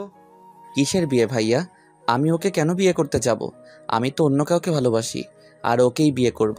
আমি অবন্তীকে কখনোই ভালোবাসিনি। অবন্তী আমার বন্ধু ছাড়া আর কিছুই না। কি বলতে চাইছো? কি বলতে চাইতেছো তুমি? তুমি কোন দিন আমার বোনকে ভালোবাসোনি? তুমি অন্য কাউকে ভালোবাসলে তাহলে আমার বোনকে কেন তোমার করে মিথ্যা কথা বলতে যাবে? তুমি ওকে ভালোবাসো? আমি সত্যি বলছি, আমি কোনোদিন আপনার বোনকে ভালোবাসিনি। অবন্তীর আমার প্রতি ভালোবাসাটা শুধু একতরফা ছিল।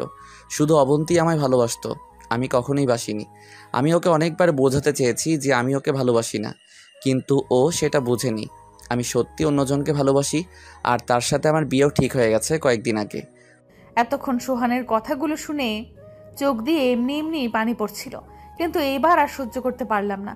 সোহানের সামনে গিয়ে ওর গালে ঠাস করে থাপ্পড় বসিয়ে দিলাম। কি বলছিস তুই? আমি একা তোকে ভালোবেসে গেছি? আমার ভালোবাসাটা কি একতরফা ছিল? তুই কখনো আমায় ভালোবাসিসনি। তুই যদি আমায় ভালোই না বাসিস তাহলে বিয়ে কেন করেছিলি তুই আমায়? বল কেন করেছিলি? এতক্ষণ কথাগুলো সোহানের কলার ধরে রেগে রেগে বললাম। আমি আর পারছি না নিজেকে সামলাতে। কলার ছাড়ো অবন্তী, তুই তোকারি করছো কেন? আর আমি যা বলেছি ঠিকই বলেছি। আমি কখনোই তোমাকে ভালোবাসিনি, আমি কখনোই তোমায় ভালোবাসিনি। আর তোমায় বিয়ে করারও প্রশ্ন আসে না। কি? তুই আমায় বিয়ে করিসনি? তুই সেদিন কাজী অফিসে এসে বন্ধুদের সামনে আমায় বিয়ে করিসনি?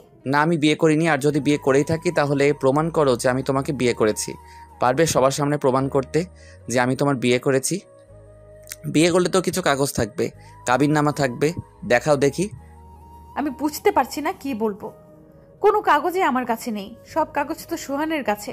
সোহান অনেকবার বলেছিল আমায় কাগজগুলো রাখতে, কিন্তু আমি রাখিনি। আমার ভাবনার মাঝেই সোহান আবার বলল, কি হলো মিস অবন্তী, প্রমাণ করো যে আমি তোমায় বিয়ে করেছি। তুমি আজ যদি কোনো প্রমাণ দিতে পারো যে আমি তোমায় বিয়ে করেছি তাহলে আমি স্বীকার করে নেব যে আমি মিথ্যা কথা বলেছি, আর তোমার পা ধরে ক্ষমাও চেয়ে নিব। আমি সোহানের কথার কোনো উত্তর দিতে পারছি না। কি বলবো আমি? যাকে আমি আমার নিজের থেকেও বেশি ভালোবাসতাম, সেই কিনা আমায় এইভাবে ঠকিয়ে দিল, এক নিমেষেই সব সম্পর্ক অস্বীকার করে দিল। আমি কিছু বলছি না দেখে আমার ভাইয়া ধমক দিয়ে বলে উঠল, কিরে অবন্তী, কোনো কথা বলছিস না কেন? বিয়ের কোনো একটা কাগজ তো আছে তোর কাছে, নিয়ে আয়, দেখা সবাইকে। অবন্তী, কিছু বলছি তোকে। আমার কাছে কোনো কাগজ নেই ভাইয়া। আমি কিভাবে দেখাবো তোমাদের কাগজ? কাগজ তো না থাকারই কথা, কারণ ওকে আমি কোনো দিন বিয়েই করিনি। আপনার বোনের মেন্টাল প্রবলেম আছে, সেই জন্যই যে ঘটনাটা কোনো দিন ঘটেইনি সেটা সত্যি ভেবে বসে আছে। ওকে ভালো ডক্টর দেখান। আশা করি আপনাদের আর কিছুই বলার নেই। এবার তাহলে আমি আসি। বলে সোহান চলে গেল। আমার সাথে এতক্ষণ কি হলো আমি কিছুই বুঝতে পারছি না, কোনো কথাও বলতে পারছি না। মনে হচ্ছে যেন আমার শরীর থেকে প্রাণটা বের হয়ে গেছে।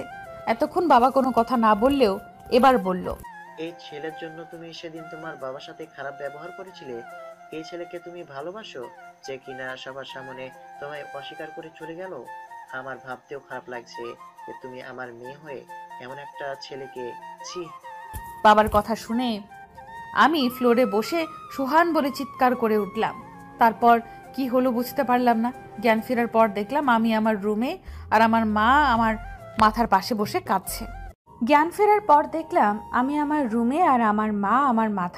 বসে কাঁদছে।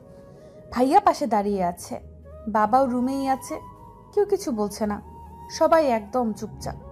আমি উঠতে যাব তখন, উঠতে হবে না তোকে, শুয়ে থাক, ডক্টর তোকে রেস্ট নিতে বলছে, কোনো কথা বলবি না। অনেক হয়েছে বোন, আর না। তুই যা বলেছিলি আমরা তো সেটা মেনে নিয়েছিলাম, তুই তো আমাদের কোনো দোষ দিতে পারবি না বোন।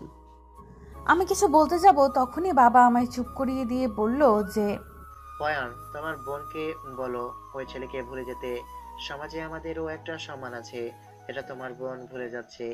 তোমার বোনের জন্য আমি ওই ছেলেটাকেও মেনে নিয়েছিলাম, কিন্তু ওই ছেলেটা তো আমাদের সবার সামনে বলে গেল যে ও কখনোই ওকে ভালোবাসেনি। এখন আমি যা বলবো তোমার বোনকে তাই শুনতে হবে। কথাগুলো বলে বাবা আর দাঁড়ালো না, হন হন করে বেরিয়ে গেল আমার রুম থেকে। আমার চোখ থেকে অনবরত পানি পড়েই যাচ্ছে। বাবা চলে গেলে ভাইয়া আমার কাছে বসলো। দেখ বোন, তুই চেয়েছিলি যেন আমরা তোর ভালোবাসার মানুষকে মেনে নিই, আমরা তো মেনে নিয়েছিলাম বল। সে জন্যই ওকে আজকে আসতে বলেছিলাম, কিন্তু ছেলেটা যা বলে গেল তাতে তো মনে হচ্ছে ছেলেটা তোকে ভালোবাসেনি, ছেলেটা তোকে ঠকিয়েছে বোন। কিন্তু ভাইয়া, আমি ওকে ভালোবাসি, এখনো ভালোবাসি সোহানকে। ভাইয়া তুই বিশ্বাস কর, সোহানও আমায় ভালোবাসে। ভালোবাসে? তাহলে সবার সামনে তোকে এইভাবে ছোট করে কেন করলো? ভালোই যখন বাসে তাহলে কেন বললো না যে তোকে ভালোবাসে? কেন বললো যে তোকে কখনো ভালোবাসেনি? কেন বল? দেখ বোন, এখন বাবা যেটা বলবে সেটাই হবে, মেনে নে প্লিজ। আমি আর বাবা তো তোর কোনো খারাপ চাইবো না।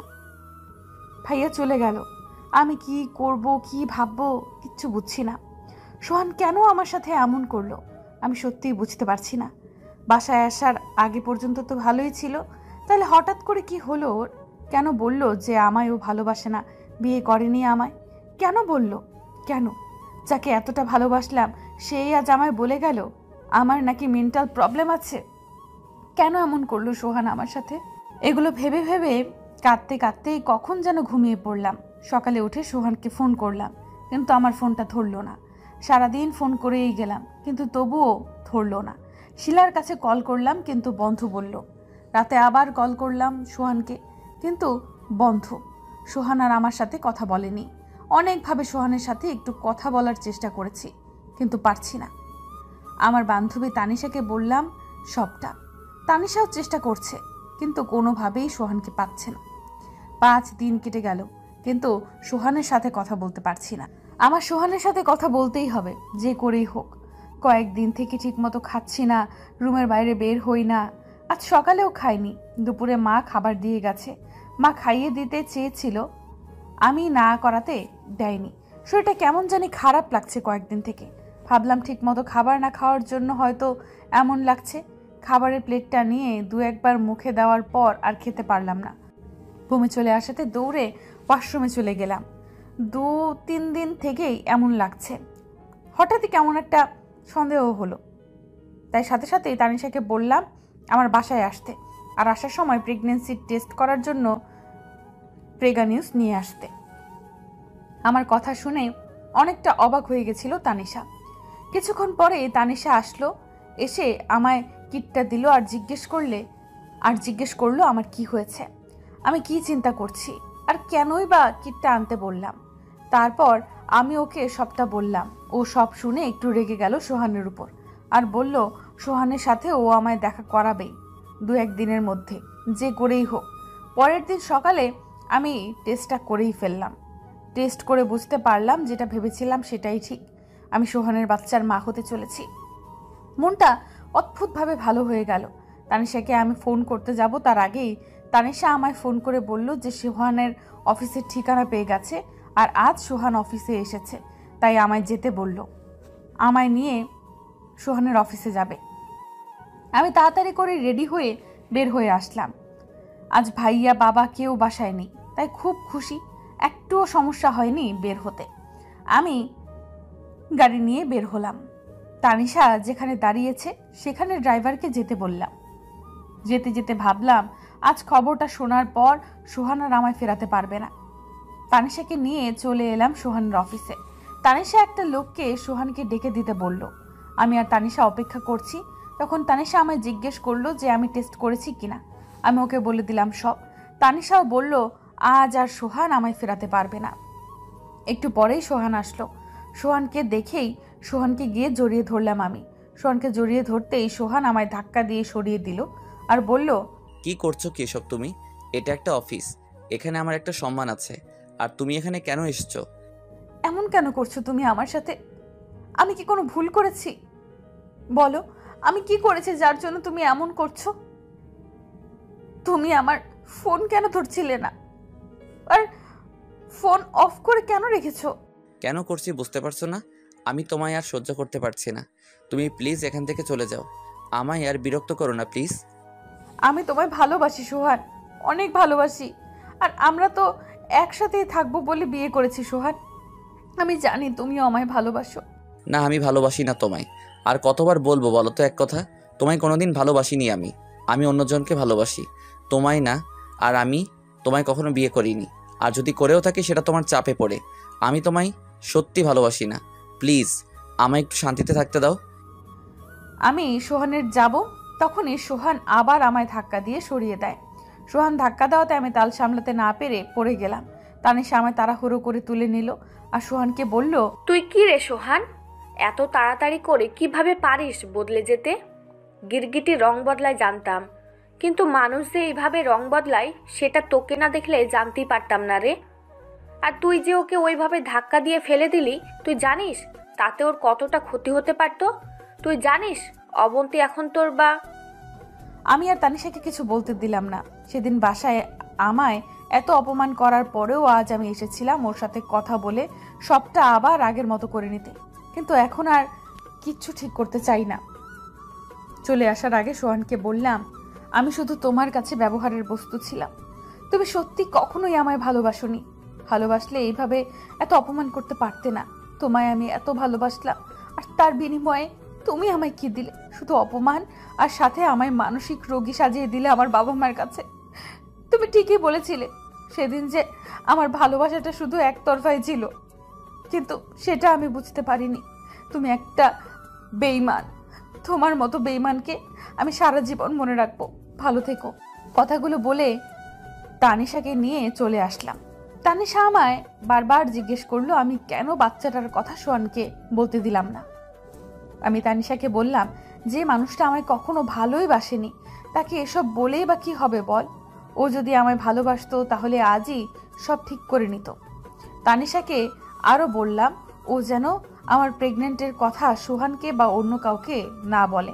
তানিশা আমায় কথা দিল যে সে কাউকে বলবে না, আর বলল আমি যেন মন খারাপ না করি, কোনো উল্টাপাল্টা কাজ না করি। আমি বললাম যে ঠিক আছে। আমি তানিশাকে ওর বাসার সামনে নামিয়ে দিয়ে চলে এলাম। বাসায় এসেই সোজা রুমে গিয়ে দরজা লাগিয়ে দিলাম। খুব কষ্ট হচ্ছে সোহান আমায় ঠকালো ভেবে। আসার পর থেকে রুমের দরজা লাগিয়ে বসে আছি। রাত হয়ে গেছে, খাবারের জন্য ভাইয়া অনেকক্ষণ থেকে ডাকছে। যেতে ইচ্ছে না করলেও গেলাম। সবার সাথে খেতে বসলাম, আর সবাইকে দেখে ভাবতে লাগলাম কি করে বলবো সবাইকে যে আমি মা হতে চলেছি। আর মুখে বলবো, কোন মুখে বলবো সবাইকে? এইগুলো ভাবতেই চোখ দিয়ে পানি গড়িয়ে পড়লো খাবার প্লেটে। কাউকে বুঝতে না দিয়ে চোখটা মুছে নিলাম। খাবার শেষ করেই উঠতে যাব, তখন বাবা বলল যে বসো অবন্তী, কিছু কথা আছে তোমার সাথে, আর কথাগুলো আজই বলতে হবে। আমি ঠিক করেছি আমার বন্ধুর ছেলের সাথে তোমার বিয়ে হবে, আর কালকে তোমাদের রেজিস্ট্রি হবে। আমি এখন যা বলবো তোমাকে তাই করতে। আমি কিছু না বলেই চলে আসলাম। আমি জানি এখন বাবাকে হাজার বললেও আমি আর আটকাতে পারবো না। আর আটকাবই বা কি করে? যার জন্য আটকাতাম সেই মানুষটাই তো। কিন্তু আমি অন্য কাউকে বিয়ে করতে পারবো না, আর আমি আমার বাচ্চাটাকেও হারাতে পারবো না। বাচ্চাটার তো কোনো দোষ নেই, তাহলে সে কেন কষ্ট পাবে?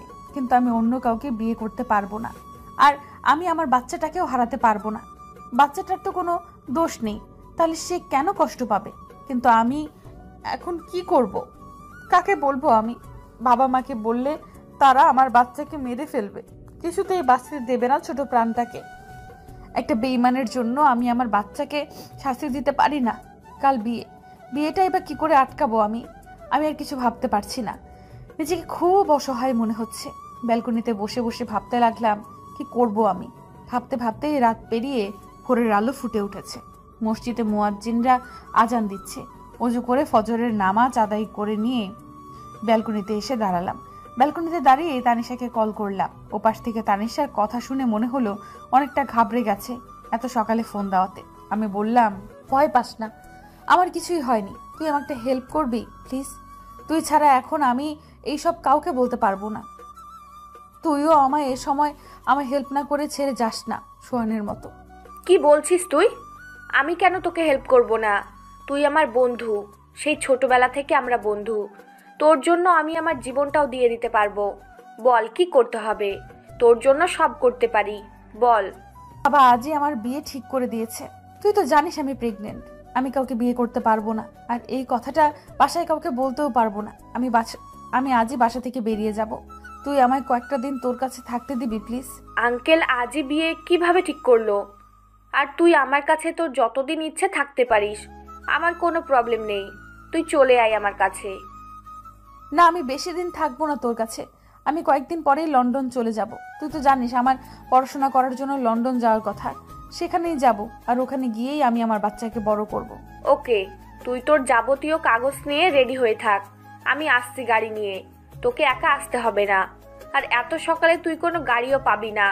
তাই তুই তোদের বাসা থেকে বের হয়ে একটু দূরে কোথাও দাঁড়া, আমি আসছি। আমি ফোনটা রেখে আমার সব প্রয়োজনীয় কাগজ আর কয়েকটি কাপড় নিয়ে টাকা নিয়ে বের হয়ে আসলাম। আর আসার আগে একটা চিঠি লিখলাম, বাবা আমায় ক্ষমা করে দিও। আমি পারলাম না তোমার সম্মানটা রাখতে। আমি তোমার বন্ধুর ছেলেকে বিয়ে করতে পারবো না, কারণ আমি প্রেগনেন্ট বাবা। আর এই কথাটা আমি তোমাদের বলতে পারিনি, তাকেও বলতে পারিনি রে ভাইয়া, তোকেও বলতে পারিনি রে ভাইয়া। আমি বাচ্চাটাকে মেরে ফেলতে পারবো না, তাই চলে গেলাম তোদের ছেড়ে। কোথায় যাব তা জানি না। আমায় তোমরা ক্ষমা করে দিও। চিঠিটুকু লিখে রেখেই চলে আসলাম। আমি চিঠিটা পাওয়ার পর মা খুব কাঁদবে, বাবা আর ভাইয়াও কষ্ট পাবে অনেক। একটু হেঁটে আসতেই দেখি তানিশা গাড়ি নিয়ে আসছে। আমি গাড়িতে উঠে বসলাম। তানিশা যেতে বলল যে, শোন অবন্তী, তোকে আমি আমার বাসায় নিয়ে যাব না, কারণ তোকে বাসায় না পেয়ে তোর বাসার লোক প্রথম আমার বাসায় আসবে তোকে খুঁজতে। তোকে আমি আমার বিএফের বোনের বাসায় রেখে আসবো, আর তুই নিশ্চিন্তে থাকতে পারিস ওখানে। আমার বিএফের বোন আমাদের সাথেই পড়ে, আর সেও লন্ডন যাবে। আমার বিএফের সাথে সব কথা হয়ে গেছে। ও তোদের দুজনকে একই ফ্লাইটে যাওয়ার আর একসাথেই থাকার ব্যবস্থা করে দিবে, তুই ভাবিস না। আমার কিছু বলার ভাষা নেই। তানিশা আমার জন্য এত কিছু করছে ভেবেই কান্না পেয়ে যাচ্ছে। অনেক ভাগ্য লাগে এমন একটা বন্ধু পেতে গেলে।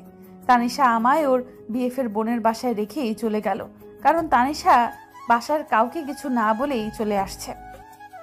তানিশা যাওয়ার সময় বলে গেল যে আবার আসবে সে, বলে জড়িয়ে ধরে বাই বলে তাড়াতাড়ি করে চলে গেল। তানিশা আমায় যার বাসায় রেখে গেল তার নাম সোহা। সোহা আমায় একটা রুমে নিয়ে গেল আর বলল ফ্রেশ হয়ে একটু ঘুমাতে। খুব খারাপ লাগছে এই ভাবতেই চলে আসাতে, খুব খারাপ লাগছে এইভাবে চলে আসাতে। এতক্ষণ তো বাবা মা ভাইয়া সবটা জেনে গেছে যে আমি চলে এসেছি। হয়তো আমার ফোনে অনেক কলও করছে, কিন্তু আমি তো সিমটা ফেলে দিয়েছি। বাবা মা এখন কেমন আছে কে জানে। ঘুমিয়ে গেছিলাম, সোহার ডাকে ঘুম ভেঙে গেল আমার। সোহা আমার জন্য খাবার এনেছে, বলেছে এর আগেও নাকি কয়েকবার এসেছি কিন্তু আমি ঘুমিয়েছি এজন্য ডাকেনি। আমায় খাবারটা দিয়ে খেতে বলে সোহা বাইরে চলে গেল, ওর বন্ধুরা আসবে তাই। আমার খেতে ইচ্ছে করলো না বলে আর খেলাম না, খাবারটা প্লেটেই থেকে গেল। বাসা থেকে তো চলে আসলাম, এখন লন্ডন গিয়েই একা একা কোথায় কি করব ভাবতে লাগলাম। ভাবছি ওখানে গিয়ে আমার প্রথম কাজটাই হবে একটা চাকরি খোঁজা, তারপর অন্য সব। সন্ধ্যার সময় কলিং বেলটা বাজলে দরজাটা খুলতেই দেখলাম তানিশা আর সোহা এসেছে। ওরা এসে দরজাটা লাগিয়ে দিল। তানিশাকে রুমে নিয়ে গেলাম। সোহা বাইরে থেকে আসছে তাই ফ্রেশ হতে চলে গেল। তানিশা এসে এই খাবার প্লেটটা দেখেই বলল, তুই এখনো খাবারটা খাসনি? এটা তো সোহা তোকে বাইরে যাওয়ার আগে দিয়েছিল, তুই খাসনি কেন? এইভাবে নিজেকে কেন কষ্ট দিচ্ছিস তুই? কার জন্য এত কষ্ট পাচ্ছিস? তুই যদি ঠিক মতো খাওয়া দাওয়া না করিস তাহলে আমি আঙ্কেলকে বলে দিব যে তুই এইখানে আছিস। আর ভাইয়া এসেছিল আমাদের বাসায় তোকে খুঁজতে, সবাই তোকে পাগলের মতো খুঁজছে। তানিশা কথা শেষ না হতেই সোহা এসে বলল, অবন্তী শুধু নিজেকে তো কষ্ট দিচ্ছে না, ওর ভেতরে যে আরো একটা ছোট্ট প্রাণ আছে, ওর ভেতরে কেউ একজন একটু একটু করে যে বেড়ে উঠছে সেটাও অবন্তী ভুলেই যাচ্ছে। নিজের সাথে সাথে সে ওই ছোট প্রাণটাকেও কষ্ট দিচ্ছে। সোহার কথা শুনে আমি অবাক হয়ে তাকিয়ে রইলাম ওর দিকে। আমি ভেবেছিলাম সোহা কিছু জানে না, কিন্তু সোহা সবটা জানে। আমি ওকে বলেছি সবটা, ও কাউকে বলবে না, তুই ভাবিস না। আর ওকে তো বলতেই হতো অবন্তী, কারণ লন্ডন যাওয়ার পর আমি না যাওয়া পর্যন্ত সোহাই হবে তোর একমাত্র বন্ধু। আর বন্ধুর কাছে তো লুকোনোটা ঠিক না, তাই না? তুই আমাকে বন্ধু ভাবতে পারিস। দেখ অবন্তী, আমি অতটাও খারাপ বন্ধু হব না তোমার, তুমি বিশ্বাস করতে পারো আমায়। আর আমি তোমার অবস্থাটা বুঝতে পারছি, কিন্তু এখন তোমায় অনেকটা শক্ত হতে হবে। যা হয়েছে সব ভুলে তোমায় সামনের দিকে এগোতে হবে। আর সব সময় মনে রাখবে তুমি এখন আর একা নও, তোমার সন্তানও আছে তোমার সাথে। এইভাবেই তানিশা আর সোহা আমার পাশে থেকে আমায় সাপোর্ট করতে থাকে। ওদের সাথে থাকতে থাকতে এই কয়দিনে আমি অনেকটা স্বাভাবিক হয়ে উঠেছি। প্রায় 1 মাস পর আমার আর সোহার লন্ডনে যাওয়ার ফ্লাইট ঠিক হয়। আমি আর সোহা লাগেজ গুছিয়ে নিয়ে এয়ারপোর্টে চলে এলাম। তানিশাও এসেছে। তানিশার আজ খুব মন খারাপ আমি চলে যাব এর জন্য। যখন ভেতরে ঢুকতে যাচ্ছিলাম তখন আচমকা ভাবে তানিশা আমায় জড়িয়ে ধরে কান্না করতে শুরু করে দেয়। ওর কান্না থামিয়ে চলে আসলাম। এসে বিমানে বসে গেলাম আর পা বাড়ালাম এক নতুন জীবনের পথে, যে জীবনে কোনো বেইমানের জায়গা থাকবে না। দীর্ঘ পথ পাড়ি দিয়ে পৌঁছে গেলাম লন্ডন। এখানে আসার পরের দিনই একটা বাসা ভাড়া করে নিলাম। তারপর কয়েকদিনের মধ্যে একটা জবও পেয়ে গেলাম আমি আর সোহা। তারপর পড়াশোনা আর জব নিয়ে দিন ভালোই কাটতে লাগলো। 2 মাস পর তানিশাও চলে এলো লন্ডন। এসে ওখানকার অনেক কথা আরো বলল যে আমার চিন্তায় নাকি বাবা মা দুজনই খুব অসুস্থ হয়ে পড়েছিল। আমি আর সোহা যে কোম্পানিতে জব করি পড়াশোনার পাশাপাশি, সেইখানেই তানিশাকেও একটা জব নিয়ে দিলাম বসকে বলে। 3 জনের সময় খুব ভালো যেতে লাগলো। আস্তে আস্তে কেটে গেল প্রায় 7-8 মাস। এখন অফিসে যেতে কষ্ট হয়, এজন্য বস আমায় ছুটি দিয়েছে। বাচ্চাটা হয়ে গেলে তারপর আবার জয়েন করব অফিসে। কয়েকদিন পরেই আমার জীবনটা আলোকিত করে পৃথিবীতে এলো আমার মেয়ে, যার জন্য আমার এত লড়াই, যাকে বাঁচানোর জন্য আমি আমার দেশ ছেড়ে এসেছি। বরাবরের মতো আমার এই সময়টাতেও আমার পাশে ছায়ার মতো দাঁড়িয়েছিল আমার পরম বন্ধু তানিশা আর সোহা। তানিশা আর সোহা আমার মেয়ের নাম রাখলো মেহেরিস বিনতে আফরা। ছোট করে ওরা ডাকে আফরা। মেয়ে হওয়ার 1.5 মাস পর চাকরিতে জয়েন করলাম আমি। আর জয়েন করার কয়েকদিনের মধ্যেই প্রমোশনও পেয়ে গেলাম। প্রায় 5 বছর কেটে গেল, আমার মেয়ে আমার জীবনে এসেছে। আমার মেয়েটা আস্তে আস্তে বড় হয়ে গেল। আমার মেয়ের এখন 6 বছর বয়স। কিছুদিন আগেই আমার মেয়ের 6 বছরে পা দেবে। এখন স্কুলে যায় আমার মেয়ে। আমার মেয়ে তার 6 বছরের জন্মদিনে গিফট হিসাবে আমার দেশে আসতে চেয়েছে। আর সেজন্য আজ এতগুলো বছর পর দেশে আসা। 9 বছর আগের কথাগুলো ভাবতেই রাত শেষ হয়ে ভোর হয়ে এলো। একটু পরেই আমার মেয়ের ঘুম ভেঙে যাবে আর আমায় দেখতে না পেলে গাল ফুলিয়ে বসে থাকবে। তাই মেয়ের পাশে গিয়ে শুয়ে পড়লাম। আফরার পাশে শুয়ে থাকতে থাকতেই চোখে ঘুম নেমে এলো। আফরাকে বুকে জড়িয়ে ধরে ঘুমিয়ে পড়লাম। ঘুম ভাঙার পর দেখতে পেলাম সকাল 10:30 বাজে। উঠে ওয়াশরুম থেকে ফ্রেশ হয়ে এসে দেখি আফরা নড়াচড়া করছে। ওর কাছে গিয়ে আলতো করে একটা চুমু দিলাম কপালে। তারপর ওকে ঘুম থেকে তুলে ফ্রেশ করে নিয়ে হোটেলের বাইরে যাব, এজন্য সিঁড়ি দিয়ে নামতে লাগলাম। আফরা আমার হাত ছেড়ে দিয়ে একা একা নামতে লাগলো। আর তাড়াহুড়ো করে নামতে গিয়ে প্রায় পড়ে যাওয়ার মতো অবস্থা। আফরা পড়ে যাবে ঠিক সেই সময় কেউ একজন এসে ধরে ফেলে আফরাকে। লোকটা আফরাকে ধরে নিয়েই অন্যদিকে ফিরে আফরার সাথে কথা বলতে থাকে। আমি লোকটার পেছনে থাকায় লোকটার মুখ দেখতে পেলাম না। লোকটাকে আমি ধন্যবাদ বলবো বলে লোকটার পেছনে গিয়ে দাঁড়াতেই আফরা মাম্মাম বলে আমার কাছে চলে আসে। আর সেই সাথে লোকটাও আমার দিকে ফিরে তাকায়। লোকটা আর কেউ না, সোহান। সোহান আমায় দেখে কিছু একটা বলতে যাবে, তখনই আমি আফরাকে নিয়ে হোটেল থেকে বাইরে বেরিয়ে আসি। কক্সবাজার আসার পর থেকে শুধু বেঈমানটার সাথে বারবার দেখা হয়ে যাচ্ছে। বেঈমানটাকে এত বেশি না ভেবে আফরাকে নিয়ে একটা রেস্টুরেন্টে খেতে গেলাম। খাওয়ার পর আফরাকে নিয়ে একটু সমুদ্রের পাড় দিয়ে হাঁটাহাঁটি করছিলাম। তখনই আবার সোহান এসে দাঁড়ায় সামনে আর বলে, কি ব্যাপার? আমি যখনই তোমার সামনে আসছি তুমি তখনই আমায় এড়িয়ে চলে যাচ্ছ কেন? তোমার সাথে কথা আছে, আমার কথা বলতে চাই আমি তোমার সাথে। আগেই তো বলেছি আমি আপনাকে যে আমি অপরিচিত কারোর সাথে কথা বলি না। আপনি কি সেটা শুনতে পাননি? আমি অপরিচিত? তুমি আমায় চেনো না? না, চিনি না। নেক্সট টাইম প্লিজ আমায় আর বিরক্ত করতে আসবেন না। আর কথা না বাড়িয়ে চলে এলাম ওখান থেকে। হোটেল রুমে চলে আসলাম। আফরাকে রুমে এনে টিভিতে কার্টুন ধরিয়ে দিলাম। আফরা কার্টুন দেখতে পছন্দ করে। আফরাকে কার্টুন দেখতে দিয়ে ব্যালকনিতে এসে চেয়ারে বসলাম। ভাবছি কাল সকালে ঢাকা ফিরে যাব। ঢাকা গিয়েই আবার লন্ডন ফিরে যাব, কারণ এখানে থাকলেই সোহানের সাথে দেখা হবে আমার। আর সেটা আমি চাই না। আমি লন্ডন ফিরে যাব এটা তানিশাকে জানানোর জন্য ফোন করতে যাব, তখনই তানিশা আমায় ফোন করে। কিন্তু ওর ফোন নাম্বারটা দেখে একটু অবাক হলাম, কারণ নাম্বারটা বাংলাদেশের। ফোনটা রিসিভ করে কানে ধরতেই ওপাশ থেকে তানিশা বলে উঠল, কি রে, দেশে এসে তো একদমই ভুলে গেছিস। একটা দিনও ফোন দিলি না। তো কেমন কাটছে তোর আর খালামনির ঘোরাঘুরি? আর ঘোরাঘুরি? তুই কি দেশে এসেছিস? তোর ফোন নাম্বার দেখে তো মনে হচ্ছে তুই দেশে এসেছিস। কখন এলি? আমায় তো একবারও বললি না। আর সোহাও এসেছে নাকি? হ্যাঁ, দেশে এসেছি, আর সোহাও এসেছে। আসলে বলার সুযোগ পাইনি রে। হঠাৎ করে সোহার আব্বু অসুস্থ হয়ে পড়েছে, আর সোহার আব্বু ছেলের বউ দেখতে চান। তাই সোহার ভাইয়া আমার বাবা মার সাথে কথা বলে বিয়ে ঠিক করে ফেলেছে। তাই দেশে ফিরতে হলো। তোর বিয়ে ঠিক হয়ে গেছে? সত্যি? এটা তো খুব ভালো একটা খবর। এবার তাহলে আমি অনেক দিন পর খালামণি হতে পারবো। বিয়ের ডেট কবে এটা তো বল। বিয়েই হলো না এখনো, আর তুই খালামণি হওয়ার জন্য লাফাচ্ছিস কুত্তা। 10 দিন পরেই বিয়ে। তুই কক্সবাজার থেকে কবে ফিরবি? আচ্ছা, তোর কক্সবাজার থেকে ফিরতে হবে না। আমি আর সোহা আসছি কক্সবাজার আজ রাতে। বিয়ের আগে 10টা দিন একটু আনন্দ করে কাটাই। তুই আসিস না? কিন্তু আমি কাল সকালেই ঢাকা ফিরতে চাইছি। আসলে আমার এখানে আর থাকতে ইচ্ছে করছে না। আমি চলে আসবো কালই। না, তুই আসবি না। আর কয়েকটা দিন থাক। আমি তো আজ রাতেই আসবো। প্লিজ চলে আসিস না, প্লিজ। তুই চলে আসলে আর তোর সাথে কথাই বলবো না। তারপর তানিশাকে বললাম যে আমি থাকবো। ওকে আসতে বললাম, আর আমি যে হোটেলে এসেছি সেই হোটেলের নামটা বলে দিলাম। আরও কয়েকটা দিন আমায় এখানেই থাকতে হবে। এটা ভাবতেই রাগ হচ্ছে। সন্ধ্যার দিকে হোটেলের রিসেপশনে গেলাম একটা রুম বুক করতে।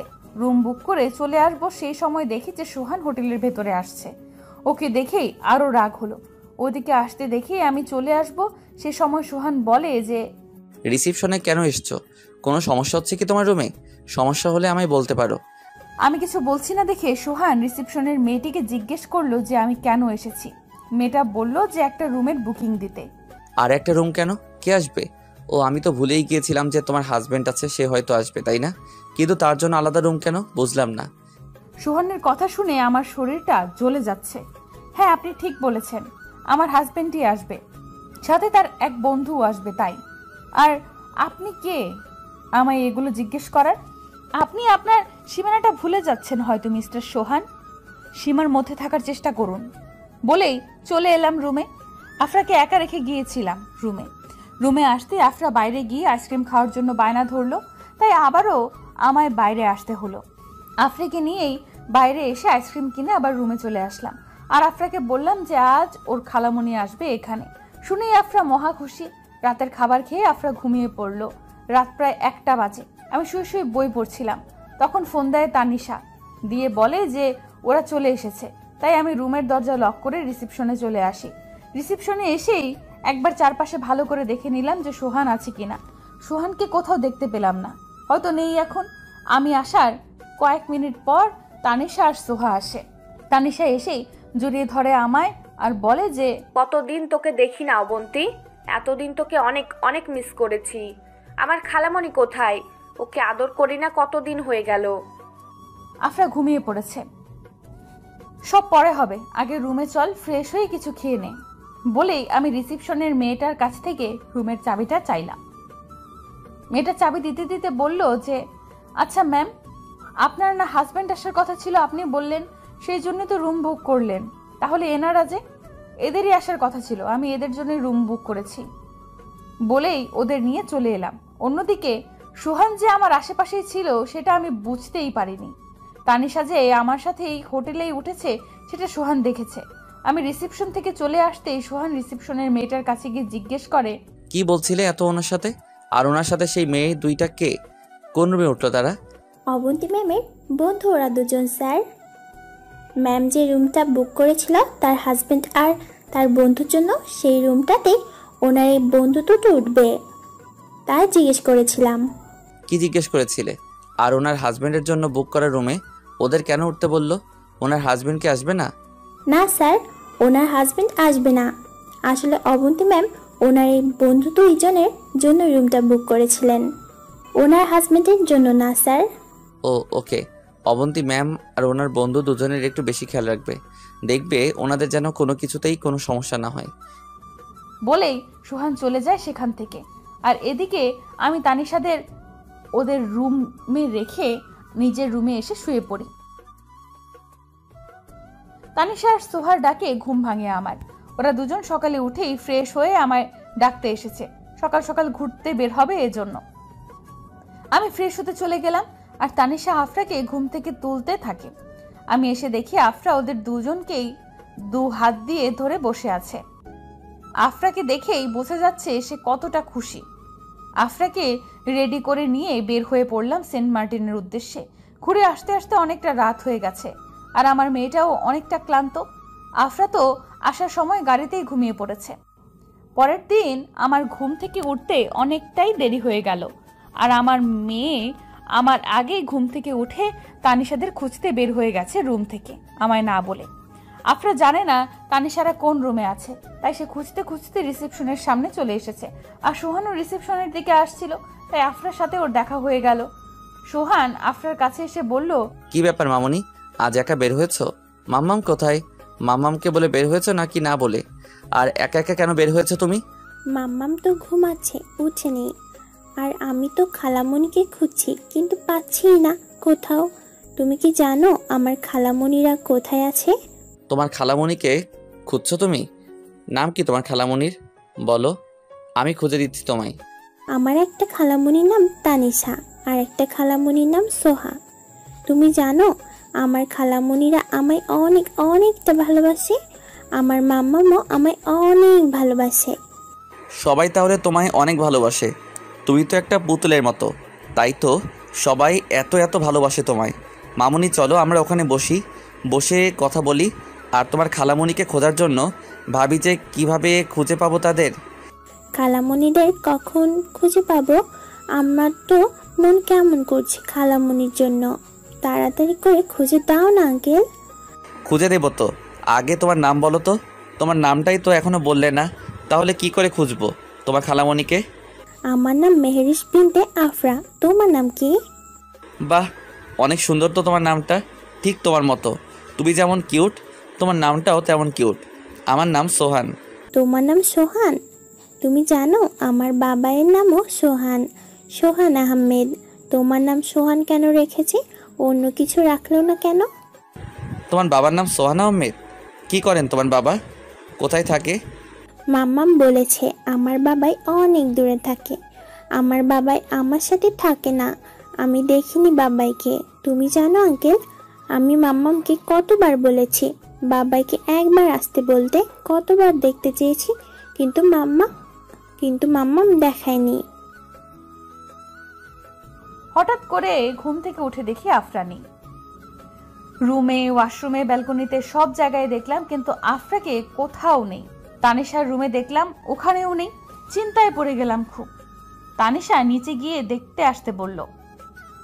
আমি আর তানিশা তাড়াহুড়ো করে নিচে এসে দেখি আফরা সোহানের সাথে কথা বলছে। তানিশা জানতো না যে সোহানও এখানে আছে। ওকে বলার সুযোগই পাইনি আমি। আফরাকে সোহানের সাথে দেখে প্রচন্ড রাগ হলো আমার। আফরার কাছে গিয়ে আফরাকে একটা থাপ্পড় মেরে বসলাম রাগের মাথায়। আফরাকে মারছি এজন্য সোহান আফরাকে আড়াল করে নেয়, যেন আর মারতে না পারি, আর বলল, ওকে মারছো কেন? ও কি এমন করেছে? তোমায় না বলে একটু বাইরেই তো এসেছে, তাতে কি হয়েছে? আমি কিছু বলার আগেই তানিশা সোহানের কাছ থেকে আফরাকে এক টান দিয়ে নিজের কাছে নিয়ে আসে আর সোহানকে উদ্দেশ্য করে বলে, ও ওর মেয়েকে মেরেছে, তাতে আপনার কি? ও চাইলে আবারও মারতে পারে। ও ওর মেয়েকে কেন মারছে সেটার কৈফিয়ত আপনাকে কেন দিতে যাবে? তানিশা, তুই আমার সাথে এইভাবে কথা বলছিস? আমায় আপনি করে বলছিস তানি? সোহানকে আর কিছু বলার সুযোগ না দিয়ে এবার আমি বলি, আমার মেয়েকে মারবো, কাটবো, যা ইচ্ছে করব, তাতে বাইরের কোনো লোক এসে কথা বলুক, সেটা আমি চাই না। আর আমার মেয়ে আপনার মতো একটা বেইমানের সাথে বসে কথা বলছে, এটাই ওর অপরাধ। আমি বেইমান? আমার সাথে আফরা কথা বলেছে জন্য তুমি ওকে এইভাবে মারলে? আপনি যে বেঈমান তাতে কি আপনার কোনো সন্দেহ আছে? আপনার সন্দেহ থাকলে থাকতে পারে, কিন্তু আমাদের নেই। আরে মিস্টার সোহান, আপনাকে যেন আর আমার মেয়ের আশেপাশে না দেখি, বলে দিলাম। বলেই আফরাকে নিয়ে চলে এলাম। আফরা অনেক কাঁদছে। এর আগে ওকে কখনোই মারিনি আমি। সোহান তানিশাকে অনেকবার ডেকেছে, কিন্তু তানিশা যায়নি। রুমে আসতেই তানিশা অনেক কিছু জিজ্ঞেস করে যাচ্ছে, সবটা বললাম ওকে। তারপর ঠিক করলাম যে কালই ঢাকা ফিরে যাব, আর থাকবো না এখানে। তানিশাও আমার কথায় রাজি হয়ে গেল। সারাদিন আর আমি আর আফরা বের হলাম না হোটেল থেকে। তানিশা আর সোহাও যেতে চাইছিল না। আমি জোর করে পাঠালাম ওদের ঘুরে আসতে। তানিশারা ঘুরতে যাওয়ার পর সোহান আসে তানিশাদের সাথে কথা বলতে। তানিশা, তোর সাথে আমার কথা আছে, প্লিজ চলে যাস না। তোর সাথে আমি অনেক যোগাযোগ করার চেষ্টা করেছি, কিন্তু পারিনি। আজ আমার কথাগুলো একবার শোন প্লিজ।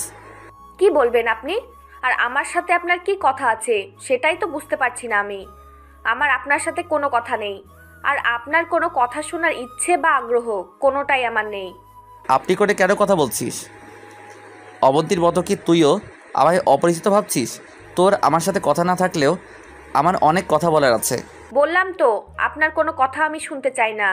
তাছাড়া যে মানুষ মিনিটে মিনিটে গিরগিটির মতো রং বদলায় তাদের সাথে কথা না বলাই ভালো। বলে তানিশা চলে আসতে লাগলে সোহান আটকে দেয় ওদের। অনেক রিকোয়েস্ট করে যেন ওর কথাগুলো একবার শোনে। তখন সোহা বলে, তানিশা, ও যখন এত করে রিকোয়েস্ট করছে তখন ও কি বলছে একবার শুনে নে। হয়তো ওর সাথে কথা বলে এমন কিছু জানতে পারবি যেটা আমরা কেউই জানি না, এমনকি অবন্তীও না। ওকে, কি বলবি বল তাড়াতাড়ি, সময় নেই আমাদের। অবন্তী কেমন আছে তানিশা? ওর সাথে অনেকবার কথা বলতে চেয়েছি, কিন্তু ও বলেনি কথা। অপরিচিত বলে এড়িয়ে গেছে। ওর বাবা ভাই হয়তো ওকে অনেক বড় ঘরে বিয়ে দিয়েছে, তাই না? কেন, তুই কি ভেবেছিলি যে তুই ওকে ঠকানোর পর ও খারাপ থাকবে? নাকি ভেবেছিলি যে ও মরেই যাবে? কোনটা ভেবেছিলি তুই?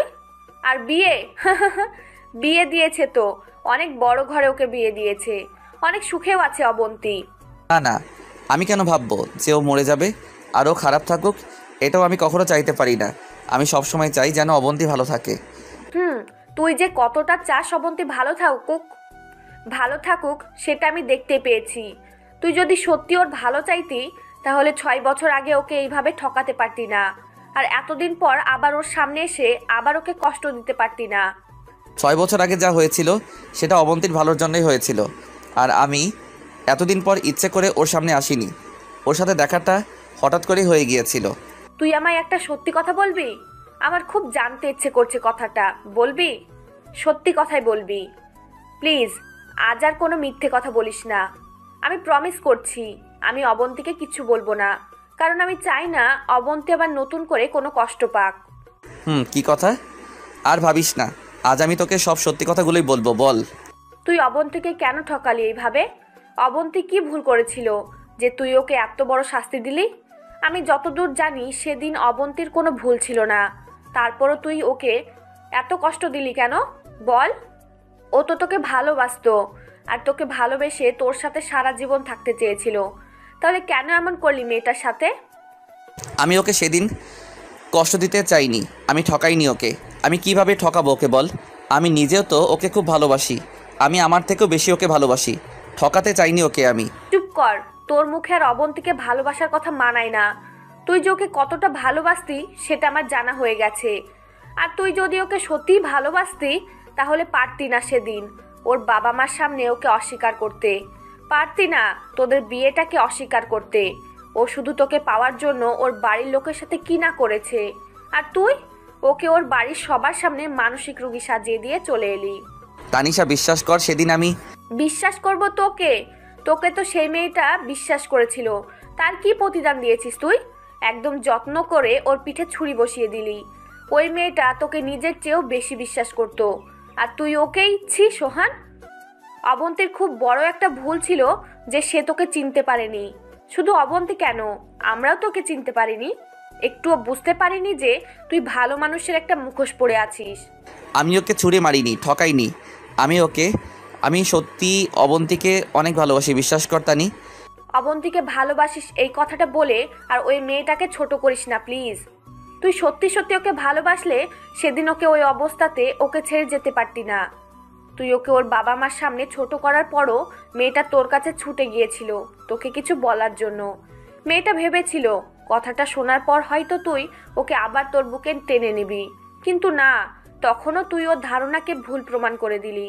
যখন একটা মেয়ের সব থেকে বেশি তার ভালোবাসার ভরসার মানুষের প্রয়োজন হয়, যখন একটা মেয়ের তার হাজবেন্ডকে সবচাইতে বেশি পাশে দরকার হয়, সেই সময়টাতেই তুই ওর পাশ থেকে সরে গেলি। তোর মনে আছে সোহান, অবন্তী যখন তোর অফিসে গিয়েছিল সেদিন ও তোকে জড়িয়ে ধরতে গিয়েছিল। তুই জানিস সেদিন ও তোকে কি বলতে চেয়েছিল? কি বলতে চেয়েছিল? কি হলো তানিশা, বল, কি বলার জন্য এসেছিল অবন্তী?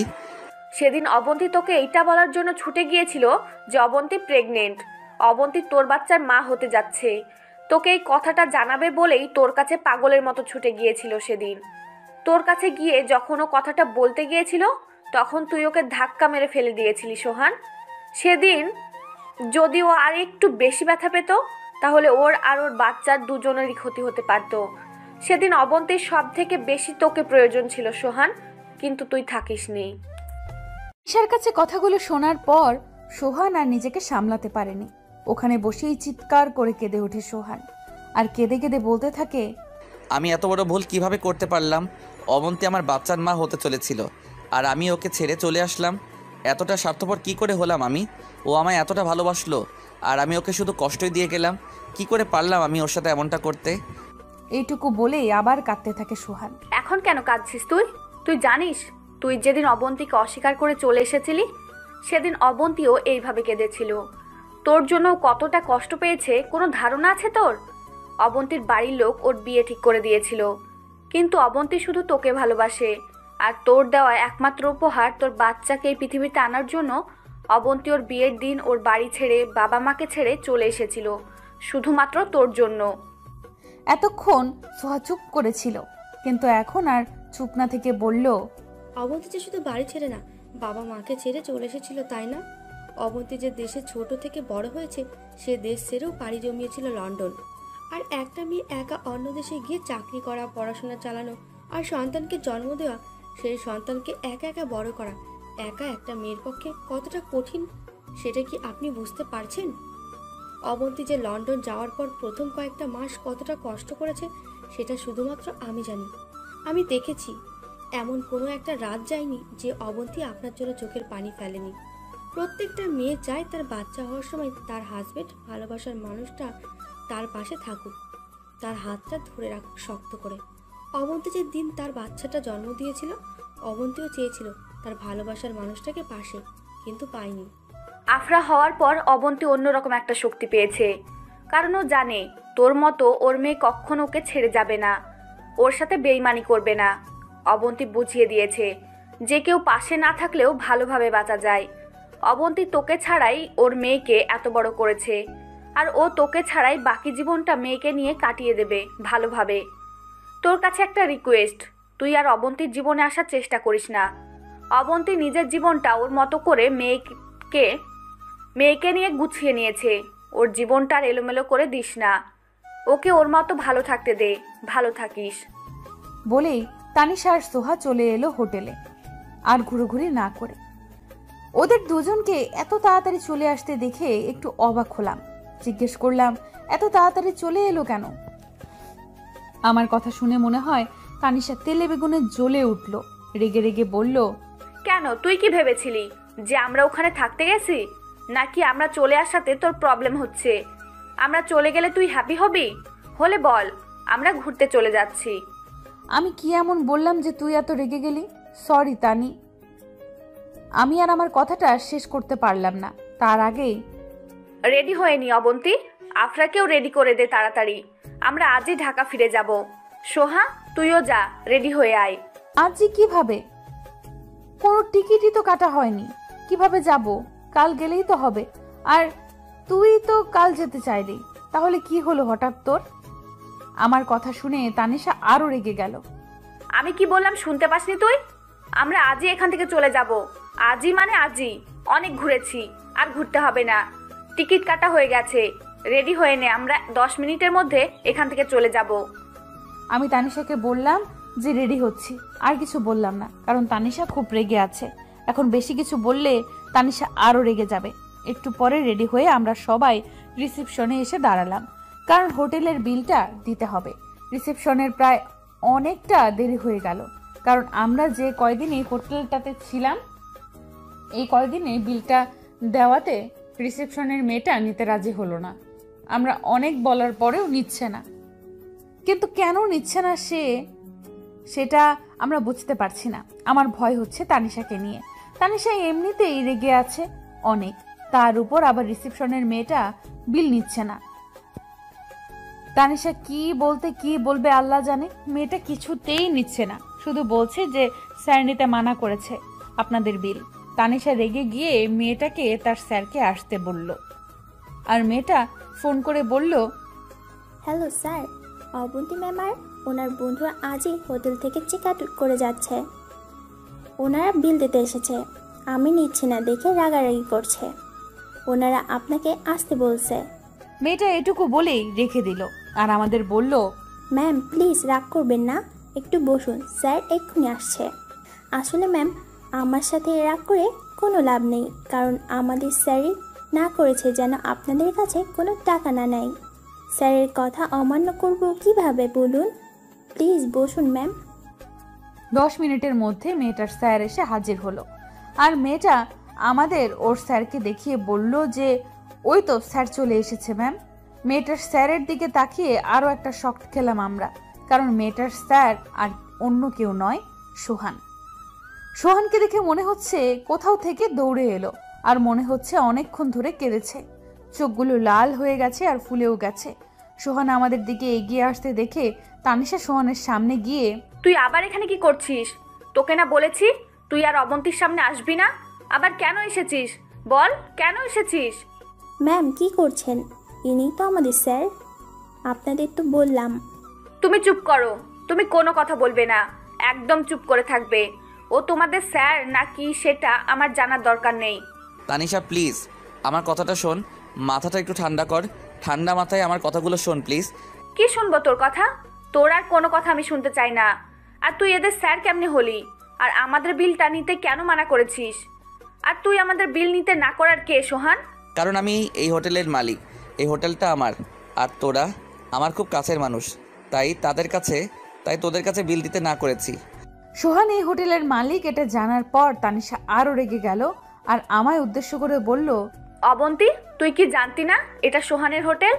তুই সোহানের হোটেলেই কেন উঠেছিস? তুই কি আর হোটেল পাসনি? এইটা ছাড়া এখানে কি আর একটা হোটেল ছিল না? তুই অবন্তীর সাথে কেন রাগ দেখাচ্ছিস তানিশা? তুই খুব ভালো করে জানিস যে অবন্তী যদি জানতো এটা সোহানের হোটেল তাহলে ও এখানে ভুল করে উঠতো না। এইটা তোর হোটেল হলে সামনে নাম লেখা নেই কেন তোর? শুধু এসে কেন লেখা? আমি ইচ্ছে করেই আমার নাম পুরোটা দেইনি, এসে দিয়েছি, কারণ এসতে সোহান আর এতে অবন্তী। চুপ কর তুই তোর ওই মুখে অবন্তীর নাম নিবি না। এতে অবন্তী মানেটা কি? এসব বলে তুই কি বোঝাতে চাইছিস? তুই তোর হোটেলের নাম কেন অবন্তীর নামে দিবি? আমি কিছু বোঝাতে চাইছি না, যেটা সত্যি সেটাই বলতে চাইছি। আমি শুধু আমার এই হোটেলের নাম অবন্তীর নামে দেইনি, এখানে আমার আরও 2টা হোটেল আছে, সেগুলো অবন্তীর নামে, কারণ আমি ভালোবাসি অবন্তীকে, খুব বেশি ভালোবাসি। এতক্ষণ শুধু সবার কথা শুনছিলাম কিন্তু বলতে পারছিলাম না, কিন্তু এখন আর চুপ করে থাকতে পারলাম না। ঠাস সোহানের গালে থাপ্পড় বসিয়ে দিলাম। আপনি আপনার নাটক প্লিজ বন্ধ করুন। আমি আপনার মুখে আমার নামটা শুনতে চাই না। আপনার মুখে আমার নামটা শুনলে আমার নিজেকে ছোট মনে হয়। অবন্তী প্লিজ। বলেছি না আমার নামটা আপনি নেবেন না। আপনাকে আমি খুব ভালো করে চিনি, আপনি একটা বেঈমান, আর বেঈমানের মুখে আমার নামটা শোভা পায় না। আপনি ভালোবাসার কথা বলে একটা মেয়েকে শেষ করে দিয়েছেন। আমি বেঈমান না, আমি ইচ্ছে করে সেদিন কিছু করিনি অবন্তী, বাধ্য হয়েছিলাম সেদিন তোমার সাথে ওই রকম করতে। বিশ্বাস করো আমি ইচ্ছে করে কিছু করিনি, আমি সেসব করতে চাইনি। বিশ্বাস করো আমি সত্যি তোমায় অনেক ভালোবাসি, সেদিনও বাসতাম আর এখনও ভালোবাসি। আবার থাপ্পড় মেরে কথা বলে ছেড়েই দিন, কারণ আপনি শুধু ভালোবাসার নামে মেয়েদের সাথে নাটক করতে পারেন। আপনার মতো একটা বেঈমান কখনো কাউকে ভালোবাসতে পারে না। আর আপনি বলছেন বিশ্বাস করার কথা, আপনি আদৌ বিশ্বাস করার যোগ্য তো? রেগে চিৎকার করে কথাগুলো বললাম। এইভাবে চিৎকার চেঁচামেচিতে হোটেলের অনেক লোক এসে জমা হয়ে গেছে। ঠিক বলেছ, আমি বিশ্বাস করার যোগ্য নয়, আমাকে বিশ্বাস করা যায় না, আমি একটা বেঈমান। তুমি বিশ্বাস করো আর না করো, এটা সত্যি যে আমি তোমাকে ভালোবাসি, আর সেদিন আমি সবটা আমার ইচ্ছাতে করিনি। আপনি ভালোবাসেন আমায়? সত্যি ভালোবাসেন? কতটা ভালোবাসেন সেটা তো আজ থেকে 6 বছর আগেই দেখিয়ে দিয়েছিলেন। 6 বছর আগেই আপনি আপনার আসল রূপটা দেখিয়ে দিয়েছিলেন আমায়। আপনি আর একবার আমায় ভালোবাসেন কথাটা বললে কিন্তু আবার আমার হাত উঠে যাবে। তুমি আমায় যত খুশি মারতে পারো, আমি কিছু বলবো না, কিন্তু আজ তোমায় আমার সব কথা শুনতেই হবে। তোমায় শুনতে হবে আমি কেন সেদিন ওইসব করেছি, কেন আমি তোমাকে সেদিন অস্বীকার করেছিলাম, কেন আমি বলতে পারিনি যে আমি তোমাকে ভালোবাসি। আমি আর কিচ্ছু শুনতে চাই না। আমি জানি আপনি আবার সেই মিথ্যা কথা বলবেন, কারণ আপনি মিথ্যা ছাড়া সত্যি বলতেই পারেন না। আর আপনি সত্যি আমাকে ভালোবাসেন কি বাসেন না সেটা আমার আর জানার দরকার নেই। তবে আপনি একটা কথা শুনে রাখুন, আমি আপনাকে আর ভালোবাসি না, আপনাকে আমি ঘৃণা করি। যেটা ঘৃণা করি সেটা আপনি ভাবতেও পারবেন না। আমি জানি তুমি আর আমায় ভালোবাসো না, আমি তোমার সাথে যা করেছি তারপর যে তুমি আমায় আর ভালোবাসবে না সেটা আমি জানি। আর আমি এটাও জানি তুমি এখন শুধু আমায় ঘৃণা করো। আমি তোমার ঘৃণারই যোগ্য, আমি তোমার ভালোবাসা পাওয়ার যোগ্য না। তুমি আমায় আর কখনো ভালোবাসবে না জেনেও আমি তোমায় ভালোবাসি, আর এতগুলো বছরও ভালোবেসেই গেছি। হ্যাঁ, আমি আপনাকে ভালোবাসি না আর কখনো ভালোবাসবও না। আমি আপনার মুখটা আর দেখতে চাই না। দয়া করে আপনি আর আমার সামনে আসবেন না প্লিজ। ঠিক আছে, আমি আমার মুখটা আর তোমায় কখনো দেখাবো না। আজকের পর আমাকে আর কখনো তোমার সামনে আসতে দেখবে না। আমি চলে যাব তোমার জীবন থেকে, কিন্তু শেষবারের মতো আমার কিছু কথা শোনো। আমি কথা দিচ্ছি, আমি কথাগুলো তোমায় বলেই চলে যাব তোমার সামনে থেকে। আর কি বলবেন আপনি? আপনি আবার নাটক করবেন? নাটক করে আবার আপনার কথায় ভুলিয়ে আপনার কাছে নিয়ে যাবেন, তাই তো? আপনি আবার আমায় আপনার বিছানায় সঙ্গী বানাতে চাইছেন। এই জন্যই তো আপনি এতক্ষণ ধরে আমায় ভালোবাসেন বলে নাটক করে যাচ্ছেন। আপনি শুধু আমায় আপনার মজার সামগ্রী ভেবেছেন, আগেও ভেবেছেন আর এখনো ভাবছেন। আপনি কি আমায় আমি আর কিছু বলার আগেই সোহান আমার গালে চড় বসিয়ে দেয়। অনেক বলেছিস তুই, আর না, অনেক ভালোভাবে কথা বলেছি আমি তোর সাথে, কিন্তু তুই তো, আমি জানি আমি 6 বছর আগে ভুল করেছি, তুই শুধু আমার সেই ভুল করাটাই দেখলি। কিন্তু আমি কেন এমন করলাম সেটা একবারও শোনার প্রয়োজন মনে করলি না। 3 বছরের সম্পর্কে তুই আমায় চিনলি। আরে আমি যদি তোকে ভালোই না বাসতাম তাহলে তোকে বিয়ে করতাম না। তোকে নিয়ে যদি আমি শুধু মজাই করতাম তাহলে তোকে আমি আমার মা বোনের সাথে পরিচয় করিয়ে দিতাম না। 6 বছর আগের সেই ঘটনার পর থেকে আমি অনেক খুঁজেছি, কিন্তু তোকে পাইনি। 6 বছর আগের করে একটা ভুলের বোঝা এখন আমি বয়ে বেড়াচ্ছি। অনেকবার বলতে চেয়েছি তোকে যে আমি কেন এমন করেছিলাম, কিন্তু তুই সেটা শুনতে চাস না। আর বিশ্বাস কর, এখন আর আমিই বলতে চাই না। আমি চাই না তুই আমার জন্য তোর কাছের মানুষদের বুঝিস। তুই আমায় যেমন ভাবেছিস এতদিন তেমনই ভাব। তুই আমায় ঘৃণা করিস তো তাই কাট। আমি আর বলবো না কোনো দিন তোর সামনে এসে যে আমি তোকে ভালোবাসি। কথাগুলো বলেই সোহান আফরার কাছে গিয়ে আফরার কপালে একটা চুমু দিয়ে বেরিয়ে যায় হোটেল থেকে। আমরা সবাই শুধু সোহানের যাওয়ার দিকে তাকিয়ে আছি। সোহানের বলা কথাগুলো কেন জানি বারবার ভাবাচ্ছে। একটা কথা সব থেকে বেশি ভাবাচ্ছে, সোহান কেন বলল যে আমি আমার আপন মানুষদের ভুল বুঝবো? কাকে ভুল বোঝার কথা বলল সোহান? একটু পরেই তানিশা আমাকে বলে যে সে এখনই আমরা এখান থেকে বের হয়ে যাব। বের হওয়ার সময় সামনে এসে দাঁড়ায় রনি, আমাদের বন্ধু। যেদিন সোহান আমাকে অস্বীকার করেছিল তারপর থেকে আর রনির সাথেও যোগাযোগ করতে পারিনি। রনি সোহানের বেস্ট ফ্রেন্ড। এতদিন পর রনিকে আমাদের সামনে দেখে আরেক দফা অবাক হলাম। আমাদের আরো অবাক করে দিয়ে রনি বলতে শুরু করলো, তোরা কিন্তু কাজটা ঠিক করলি না। এতগুলো বছর ধরে সোহান ওর করা একটা ভুলের মাসুল দিয়ে যাচ্ছিল। সেদিন অবন্তি তোর কাছে সোহান সত্যি কথাগুলো লুকিয়েছিল, ভুলটা করেছিল। সেই ভুলের মাসুল সোহান এই 6 বছর ধরে দিয়ে আসছে। অবন্তি, তুই ভাবছিস যে সোহান তোকে ঠকিয়েছে, তোর সাথে বেইমানি করেছে। তুই এই সব ধারণা সব ভুল ভ্রান্তি অবন্তি। তুই সত্যিটা জানিস না। তুই জানিস না সেদিন আসল ঘটনা কি ঘটেছিল। যদি জানতি তাহলে এই রকম ভাবে সবসময় ভাবতে পারতি না, এত ঘৃণা করতে পারতি না। কি হয়েছিল সেদিন বল রনি, আমি শুনতে চাই। তোরা কি এমন জানিস যেটা আমি জানি না? বল। আমি জানি কথাগুলো শোনার পর কষ্ট পাবি অনেক, তবুও আমাকে আজকে বলতেই হবে, কারণ আমি সোহানের এই কষ্টটা আর সহ্য করতে পারতেছি না। শোন অবন্তি, সেদিন সোহান যা করেছে সেটা সোহান তার নিজের ইচ্ছাতে করেনি। সেদিন সোহান তোর সাথে কোনো বেইমানি করেনি। তোর সাথে যদি কেউ বেইমানি করে থাকে তাহলে সেটা করেছে তোর বাবা আর ভাই অবন্তি। কারণ সেদিন সোহান যা যা করেছে মানে তাকে করতে বলা হয়েছিল তার কোনোটাই সোহানের কথা ছিল না। সে সব কথা ছিল তোর বাবা আর ভাইয়ের। কারণ সেদিন তোর বাবা আর তোর ভাই সোহানকে বাধ্য করেছিল সে কথাগুলো বলতে। তোর বাবা আর ভাই সেদিন সোহানের কথা তোর কাছে জেনেছিল। সেদিন খুশি মনে সোহানের ঠিকানা দিয়েছিলি, কিন্তু তোর ভাই যখন জানতে পারে সোহানের অবস্থা তাদের মতো না, তখন সমস্যাটা শুরু হয়। তুই জানিস সোহান সেদিন তোর বাসায় গিয়েছিল, সেদিন ঠিক কি হয়েছিল? তোর ভাই আর বাবা কি করেছিল জানিস? কি করেছিল বল, সেটাই তো শুনতে চাইছি, বল। সেদিন অবন্তীর ভাই আর বাবা মিলে সোহানের বোন শিলাকে তুলে নিয়ে গেছিল। শিলাকে তুলে নিয়ে গিয়ে সোহানকে বাধ্য করা হয়েছিল সেদিন সোহান তার একমাত্র বোনের জন্য কোনো ক্ষতি না হয় সেজন্য সেদিন তাকে তার বাবা মার সামনে অস্বীকার করেছিল অবন্তী। কিন্তু সোহানের কি কপাল দেখো যে বোনের ক্ষতি হবে ভেবে সেদিন সোহান তার ভালোবাসার মানুষটাকে অস্বীকার করলো। ভালোবাসার মানুষটাকে সারা জীবনের জন্য হারিয়ে ফেললো, পর তার বোনের ক্ষতি হওয়াটা আটকাতে পারেনি। সেদিন তোর ভাই শুধু শিলাকে ভুলে গিয়েছিল তাই না? সেদিন রাতে তোর ভাই নেশার ঘরে শিলাকে রেপ করেছিল অবন্তী। সেদিন পর সোহান ওর বোন মাকে নিয়ে এখানে চলে আসে আর ওর বোনকে একটা নতুন জীবন দিতে। তোর ভাই সোহানের বোন এত বড় ক্ষতি করার পরও কিন্তু সোহান তোকে কোনো দোষ দেয়নি। তোর ভাইয়ের জন্য শিলার জীবনটা নষ্ট হয়ে গেছে জানার পরও সোহান তোকে ভালোবাসে অবন্তী। এখনো সোহান তোকে পাগলের মতো ভালোবাসে। আমি তোর কাছে হাত জোর করতেছি অবন্তী, সোহানকে আর কষ্ট দিস না। ও এতগুলো দিন অনেক কষ্ট পেয়েছে, আর দিবি না প্লিজ। কথাগুলো শোনার পর মনে হচ্ছে আমি একটা পাথর হয়ে গেছি, কোনো কথা বলতে পারছি না। যে কাজটা সোহান করেইনি সেটার জন্য সোহানকে আমি এতটা কষ্ট দিলাম। আমার ভাইয়া এতটা খারাপ আমি ভাবতেই পারছি না। ছি। এর মধ্যেই তানিশা বলল, কি রে অবন্তী, কি হলো তোর? কিছু বলছিস না কেন? আমি তো ভাবতেই পারছি না ভাইয়া আর আঙ্কেল এসব করেছে, আর আমরা সোহানকে। সোহান কোথায় রনি? আমি সোহানের সাথে কথা বলতে চাই। আমি ওর কাছে যাব এখনই। প্লিজ আমায় নিয়ে চল ওর কাছে, প্লিজ রনি। তানিশা বল না রনিকে আমাকে সোহানের কাছে নিয়ে যেতে।